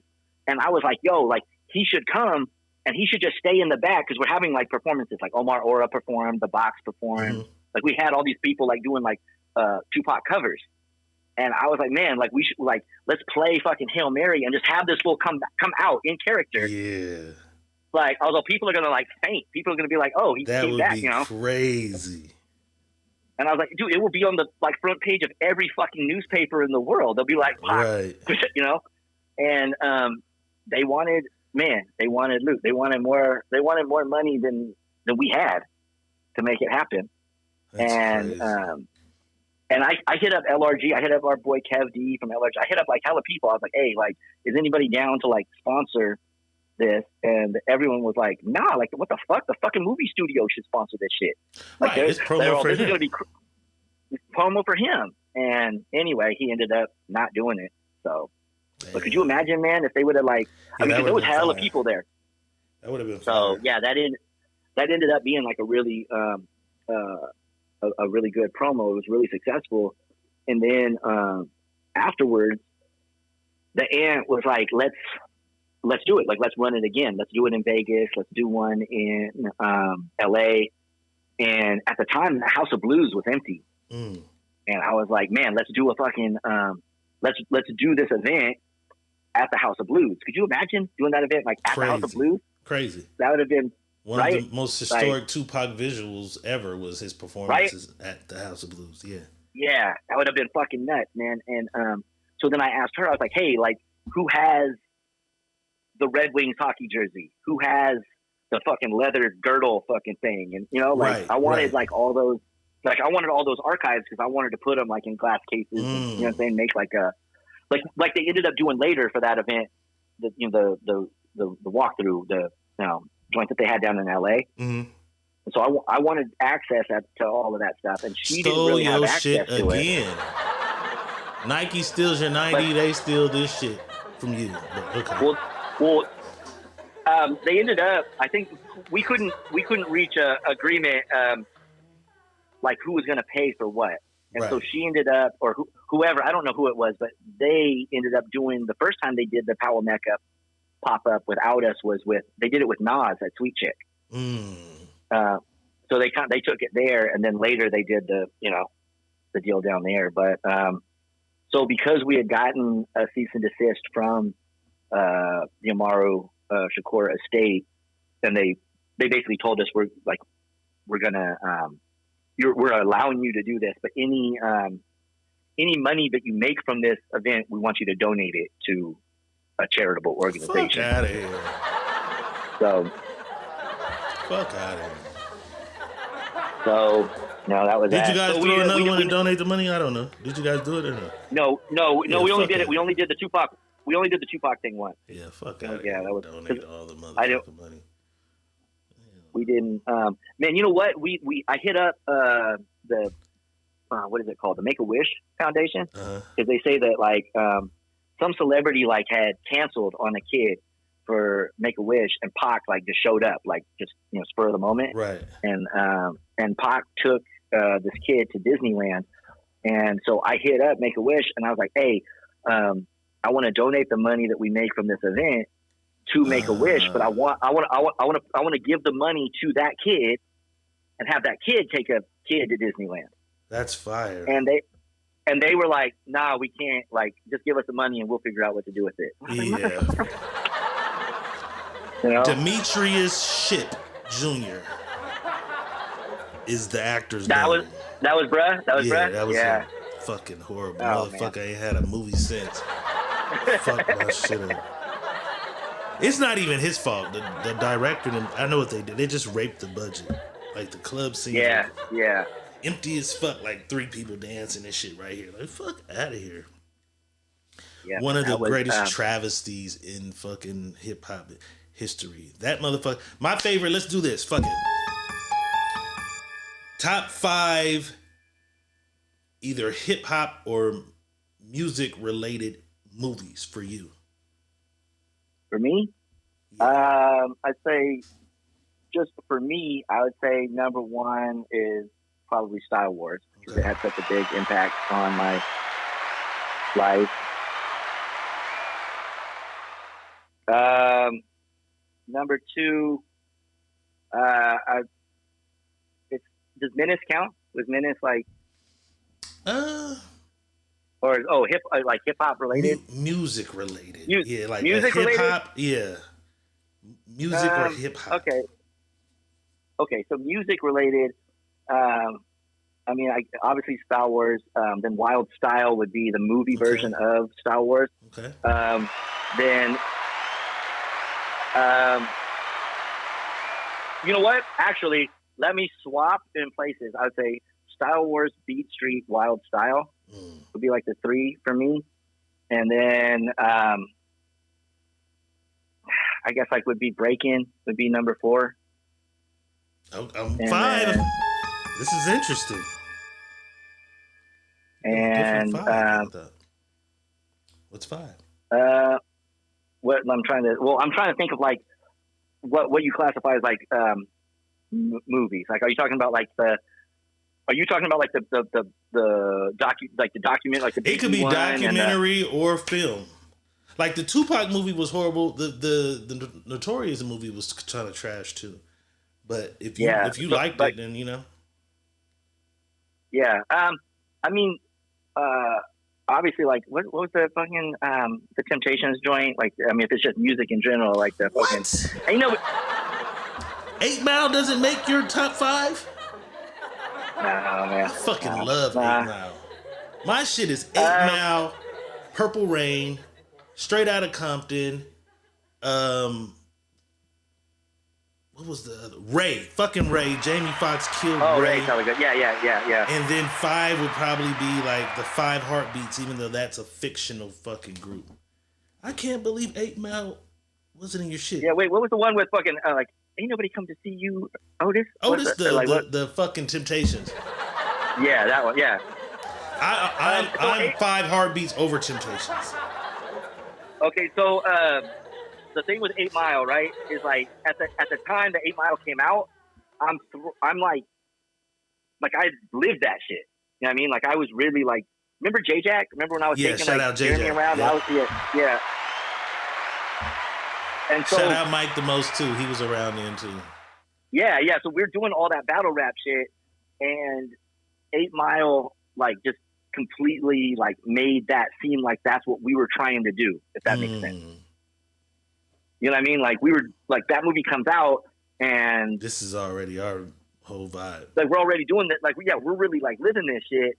And so 8 Mile comes out, and then people are like, oh, y'all are trying to be 8 Mile. Fake ass 8 Mile, like motherfucker. So does that make sense about like why? So it always had a sour taste or a yeah. Like fuck some 8 Mile shit. I'm building this shit. I mean, don't get me wrong. Like I mean, I loved that movie. I did like it, and I thought it was a great movie. And then when I went to Detroit, like I had a newfound respect for him, where I was like, oh shit, like you survived this shit, yeah. Yeah, like I was like, that's always been the edge for me too with Eminem. Like, nigga, you from Detroit? Like, it ain't like, easy to survive in Detroit. My dad and I drove from Virginia home in 2020, and we stopped in Detroit because I'd never been there. Like, I always wanted to, go, like, just peep out Detroit. And I went to go try the Detroit style pizza, and we went to this place. Fuck, what was it called? I forget what it's called, but I'd seen it on Anthony Bourdain, and it's supposed to be like the best, like one of the top 5 pizza places, like in whatever. And it is in the fucking hood, bro. It is like not 8 Mile. It's like off a 7 mile road. It was 2020, so it was still like COVID, And so I called in the order. I think I sound pretty fucking white, but whatever. I get in there, and this dude, I think he was a gay dude. He he looks up at me, and he goes, like he just like looked hella shocked, like what the fuck? And he goes, who you with? And I was like, I'm with my. I was like, I'm with my dad. I was like, with my dad, and he was like, who is him? And I was like, Fred, he's out in the car, and then the dude was like, Larry, and this dude comes from the back. And this dude with a hoodie comes from the back, and he goes, he's like, hey, man, are you like a food blogger or something? And I said, nah, man, I just, saw this on Anthony Bourdain, and I figured I'd come check it out. And he was like, yeah, but like somebody from the neighborhood brought him here. And I was like, okay. And he's like, this is a high crime area. What the fuck? And I was like, okay. I was like, I'm gonna get, and I was like, I'm gonna get my food and go. And he goes, like, he even put extra on it. He goes, no, this is like, it's like a violent crime area. That is crazy like, as fuck. Yeah. What the fuck? I was like, okay. Yeah. I was like, I didn't. Hello, motherfucker. You know, That's so crazy. So do they give you the food? Do these motherfuckers even? Yeah, they gave me the food, and then I, took some pictures. But when I walked out to the car, like, I mean, I actually have a video of it. Like, this dude was like, "Hey, motherfucker!" And I was like, "Oh shit, okay." Yeah, like it was definitely, yeah, it was crazy as fuck. And it was during COVID too, so like it wasn't. Hold on, right. Imagine it not being COVID though. Yeah. Imagine full activity out in these streets, like shit. So then from there we left from there and we went to Maurice Malone's hip hop shop, where like all the 8 Mile shit was based. And I remember going there and being like, damn, like, okay. Like I found a newfound respect for him, like seeing that shit where I was like, surviving damn, like that shit. Yeah, like it was grimy, like, some, a different kind of like, like, I mean, like I said, I grew up in Vallejo during the crack era and, I've been, but it's a different type of grimy than California. Yeah. I can't.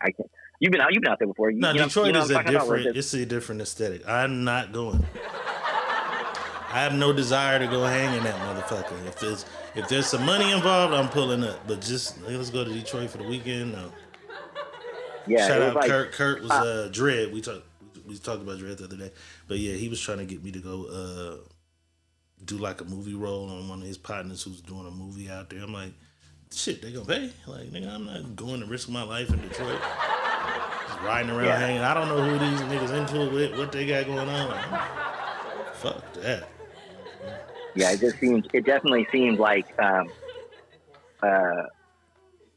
mean, at one point I think there was damn near like 4 million people in Detroit, and now there's 800,000. That is crazy. Because of all the jobs, and so like you just have like a city there that's just like there's whole malls and just like churches and like boarded up abandoned. That shit's crazy. Yeah, that shit is crazy. And the people that are roaming around, like it looks like a zombie apocalypse. Like it is fucking crazy out there. That shit's like, nuts. Let's do this then. Sam from FTK's top 3 clothing brands. What do we want to say? Are we saying clothing brands or designer, or how would you address? How would you do it? You can give me your 3 top whatever, but fashion wise, or Okay, so obviously, like I'm, a Ralph dude because I think that like Ralph was probably the first one to really create a lifestyle around a brand, and streetwear wise, I gotta give it to LRG. I know that it's, it's not as. What's my guy's name? Like, rest in peace. Was it Jonas? Jonas. Yeah, he was a good dude. Jonas. Bro. Yeah. You guys tapped me in with them. You guys took me out there. I think you were with us when Sam took me, or Sam took me, but I know he got the relationship from you. They showed love. Yeah. Young rich motherfuckers. You know what I'm saying? Yeah, I feel like they came to the point where they were where you either go skate like New York and like those brands, or you go.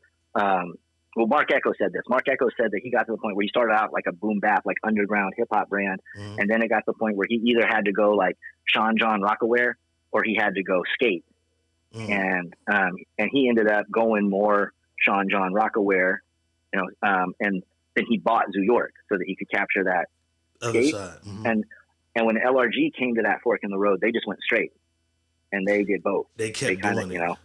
And that shit was high quality shit. Like, you know what I'm saying? The t-shirts just felt better than shit. Like now you can find that type of shit with a few companies. But and like at that time, their t-shirts, their hoodies and shit, that shit just felt better. Yeah, and they were around that time was whenever a lot of the street, like the traditional, just like screen printed t-shirt brands were making connections with factories over in Asia, and so you started having more of these like manufactured cut and sew brands like popping up around that time. But the third, my third is someone that I've tried to not like. Like I've tried to, like I want to not like Supreme, but every fucking time, man, like I'll not like, I want to not like Supreme, and then they do an Al Green shirt, or they'll do a UGK shirt, or they'll do a Mobb Deep shirt, or they'll do an MOP shirt. Like they constantly are just doing collabs of like shit that I fucking love. And I mean, to the point where like I was wearing a Great Muda, the wrestler, you know, like shirt, and they did a fucking Great Muda t-shirt. That's crazy. To the point where I'm like, okay, so Supreme. I've never gotten into Supreme. I feel that shit's overpriced. Me personally, though. It is. It is, and that's way definitely overpriced. like their strategy. And that's the niche. And that's why. And that's why I don't want to like them, because like I hate the fact that like my boy Matt Bentley, who is probably the biggest Capone and Noriega fan in the world, like can't get a fucking Supreme Capone and Noriega tee because of like all these little hype beats that buy it. That's but crazy. But the fact What's that they his made name? a Who Capone did and you say? Noriega tee, my boy Matt Bentley. Ask his ass one day, Capone or Noriega, if he could only choose one of them niggas as a rapper.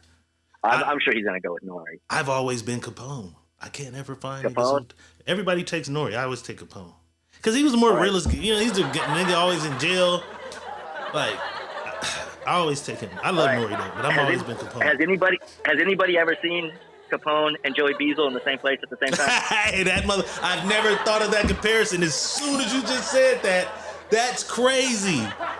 That motherfucker does look like Joey fucking Beazle. Okay, Supreme, Polo, LRG, man. Let's do top 5 rappers. It could be from battle era, battle arena to mainstream to underground. Give me your top 5 rappers, man. Okay, so this is weird. Like I just had this freaking argument, so I'm just gonna go off of like Cooperstown, you know? Right. Hold on. Yeah, can you hear me? Or did my shit finally die? I still hear you though. Can you hear me? Okay, cool. Yeah, I can hear you. It just I think one of my earpods went out. Okay. And then I mute every time I got a sniff and shit. I'm muting. Okay. It might have been that. So for the longest time, I had Jay at number 1, right? Like as a lot of people did. But as I do. Well, as you do. All time, Jay's probably my 3. But alive, Hove. Okay, so I got him at 3 now. For the longest time. So I bumped Nas up to number 1 because he was just so consistent, and he was still putting out stuff that is banging. I mean, these Magic albums. Fire, yeah. Yeah. So I bumped that up to number 1, but and this is gonna sound super like. So we got Nas and Hove at 1 and 3. Nah, honestly, like, and the Hove fans are gonna come for me. I already know they're gonna come. I am, motherfucker. What are you about to say about Hove? I got Hove at 3. Okay, okay. He's in your 5 though, right? Yeah. Oh, okay, of course. He used to be number 1. He used to be number 1. We need these other 3. We need your 2, 4, and 5 then. Okay. So number 2, I got Kendrick. Okay. That's number 2. He's earned it. I mean, look at these classic bodies that he's put out, and then like just impact wise. I mean, he did the Super Bowl. He's won a arguably like one of the biggest battles in hip hop history. I mean, he hasn't put up any bricks yet. None. And I mean, his body of work is insane. I could be a little biased because I'm from California, you know. And but you know me, like I'm a Bay dude. I'm not necessarily an LA dude. And like a lot of that, the last album, there was a lot of like LA shit on there that I think was over my head. But it was a dope album though. You know, that was definitely like an album that I feel was made for LA. Like there was a lot of like. And I've always wanted that from him, a more West Coast street sounding album. Now he can get back to his artsy shit if he wants. I just wanted that. You know what I'm saying? I got the album. And like obviously, like I'm a big Outkast fan. So like obviously, like I loved To Pimp a Butterfly. There are some people that like say that Like they don't call that a classic. I call it a fucking a huge classic. I fucked with it. I fucked with that one. I mean, Good Kid, Mad City was Kid, probably my favorite one prior to. Oh, I mean, that's like a classic. Like, I mean, just the Dre orchestration, like just the whole like just the feel of it, the lyricism. Like, Good Kid, Mad City is my favorite. So that's why I got. Good. To Pimp was fired. Section 80. I like Section 80 a lot too. Yeah, I love the Section 80 stuff too. I mean, so what is that? I mean, we've got 5 classics there, right? Am I counting? You know. Yeah. So Nas, Kendrick, Hove. I need 2 more. All right. So then, I'm still from that era of the impact that Rakim had on the game, right? So I'm 47 years old. I'll be 47 on Monday, and so I saw. I'm old enough to have seen when, it was a Peter Piper, pick pepper, and run, rock, ride. Right. And when Rakim comes in and it's, what could you say, as the earth gets further and further away, pan is the smallest ball to play. Like, I saw the Rakim lyricism, like, completely change the game. I saw a video of DMX at probably like 17 years old, rapping. That nigga sounded like Rakim. He was, Rakim that style was, but it was, he like created that. You know what I'm saying? Yeah, man, that was like no Rakim, no Nas. You know what I'm saying? Yeah, no, right. And I remember being, obviously I'm from the Bay, so I remember like loving Paris, and that dude who I was telling you from, that dude from Virginia, older dude that like now when I look back, I'm like, why the fuck was this grown ass man fucking hanging out with my ass, like trying to teach me about the one who walked by and brought you the tape back? Yeah. Music is dope like that, though. You know what I'm saying? In today's time, that would be weird. You know what I'm saying? But yeah, for sure. I think he honestly, because he was from Virginia, I think that he just liked the fact that maybe like a little white kid was like taking an interest in this shit, and he was like, maybe that was it. I don't know, but I tried to find that dude on MySpace years ago, but I still haven't found him. But he was the one who introduced me to Rakim, and so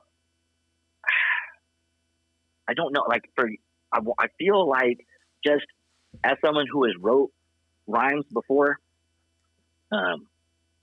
it's really hard to do what Eminem does. It is like the way that he.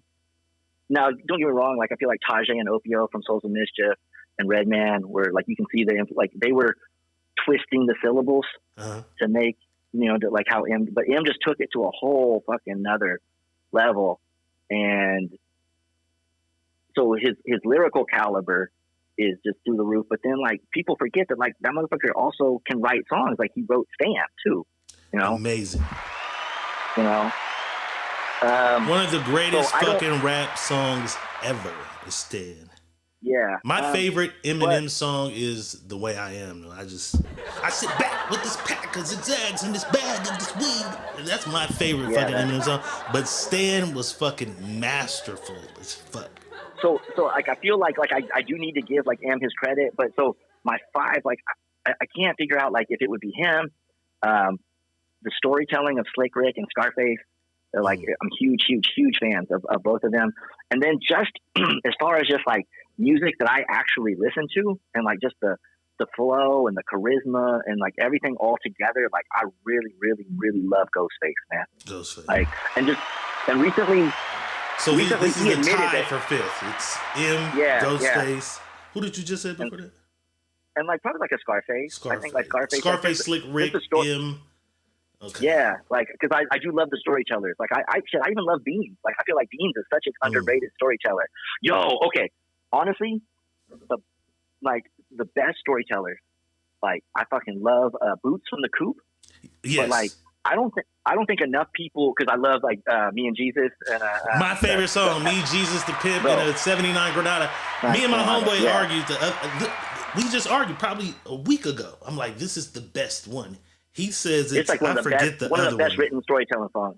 For me, Bro, it but is. You know what else? Low key, and my man Feather. Well, he's like one of the few people. Feather and Pop are like one of the few people that like acknowledge like how dope of a writer Shock G was. Shock G was dope. Like, I'm not, bro. If you listen to this song called "It's a Good Thing That I'm Rapping," It is I such gotta go a look for dope it. ass story, bro. Oh yeah, you would love it. It's your fucking story, to be honest. Okay. So, I like gotta it go is check such it a out. well written fucking shit. Like he's hella underrated as a writer. But I love Boots. I'd say Boots is probably a better writer than Shock G. Boots, that shit. I love Slick Rick. Boots, I always felt like he just needed better production. Some of the beats was trash. And I get what they were doing. It was just, I get it, but he was really on that conscious, like, Oakland Panthers tip, yeah. where I think he didn't want the beat to take away from the message. He rapped his ass off, but he some of that early stuff, like when he had like Pam the Funkstress on there, like scratching, and like some Rest of in that early, peace, like Pam, real too, boom. man. Yeah, She died, I think. Yeah, she did. Some a lot of people don't even I fuck was- with the Coop. A lot of like some of these niggas watching right now, like, who the fuck are they talking about? Yeah, man, that was. But yeah, So that was. So that is, if that makes it, that kind of like rounds out my top 5. If I'm doing like some Cooperstown shit, fire, like, bro. Ghost is like a guilty pleasure. Like Bravo or Otis, pointed out to me the other day. He sent me this video where Ghost admitted that he was just making up I'm shit that not didn't even saying make shit. any fucking sense. Saying shit. Yeah. I was just about to ask you, did you see that? Yeah, I did, man. And like, but I just loved it. Like, I felt like at the time, Shout out Flex Ruger. Fat Cats, Bigger Fish. That was the song that my homeboy thinks is better than. And I'm like, no, Me, Jesus the Pimp, and the 79 Granada last night is the best one. What he's saying is, I mean, I like the story from Jesus, the Pimp. I like that one better. But Fat Cats and Bigger Fish, where he's talking about the people buying the property, and he's basically talking about gentrification, like a solid 20 years before gentrification actually became a thing in Oakland, which is crazy. Like Boots predicted that in Big Cats and Bigger Fish. Yeah, that was fire. So I got a homeboy that's his that's greatest Boots verse song, and mine is the Jesus the Pimp record. Yeah, I wonder why. Ironic, right? Yeah. Well, man. Is there any more? Man, I was gonna. He's right. I did. Flex Ruger is right. I did dress up like Ghostface at a Ghostface concert, man. Fire. So my goal was to get that ebook. We ran kind of long. We'll definitely have to do a part 2, man. Bro, for sure. Love you to death, dog. Like, your story, even more respect for you, because I'm not even knowing. I know you came from the Bay. Your story, man, is one that could have gone a whole nother direction, bro. And I never had the slightest idea that this guy right here was you. This guy right here could have went in another direction. But he's still there. He's still inside of you. And that genius is still there inside of you. Every day you keep creating, you keep building, innovating for people. You know what I'm saying? Yeah, definitely. And it's dope as fuck that you definitely brought something to Fresno that was missing. You know what I'm saying? You and your entire collective, heck, Bobby, just the people you together, me as well. You know what I'm saying? Yeah. We did some amazing shit. We're gonna continue to keep doing it. I want you to continue to do it, man. Any shout outs you want to give before we get out of here? Anything you want to let us know it's coming soon? Yeah, definitely. There's the generation that I've always said, if you don't pass the torch, your hand's gonna get burnt, but the torch will stay lit. So Dorian Castro and the brand Sincere is a really dope brand out of Fresno. My homie Dana Dane from Mighty Grand, and then just everybody, from the FTK familia along the way, Heck and Will, and just all the kids that were raised in nickel 90s and that grew up in FTK. That was who we do it for. Continue to do it for. So hopefully we see everybody when we drop these Into No shirts. I feel like Let's do it, pass bro. on another generation. Let's bring it back, Jack. Man. So, now Money Boss said that he wants to do ones where we do a couple different versions where we zoom in and have like each neighborhood Streets and whatnot. and shit, Yeah. So people used to love that too because they was looking, trying to find a fucking street and shit. Yeah. So, I remember when we first did it and I showed you that, I said, hey, it doesn't have all the streets. And you said, it's got all the streets that matter. Yeah, man. Yeah. I definitely had the Appreciate West you, in there. dog. So. Yeah, definitely. I think Cal was on there too. It is for sure. And enough of the East is on there too. Yeah, enough of it. Man, I appreciate you taking the time out and fucking with your boy. We'll definitely have to do another one of these where we pick up from where we met on. You know what I'm saying? It's much more to your story, man, but amazing fucking story. Like I got an education today. Like, you know what I'm saying? I definitely did.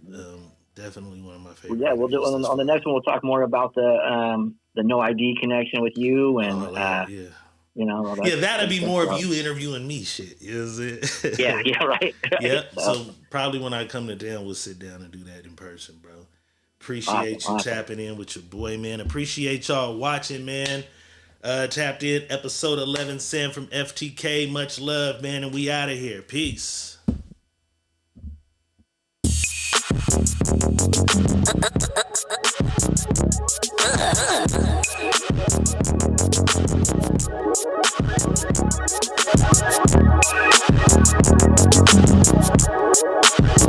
This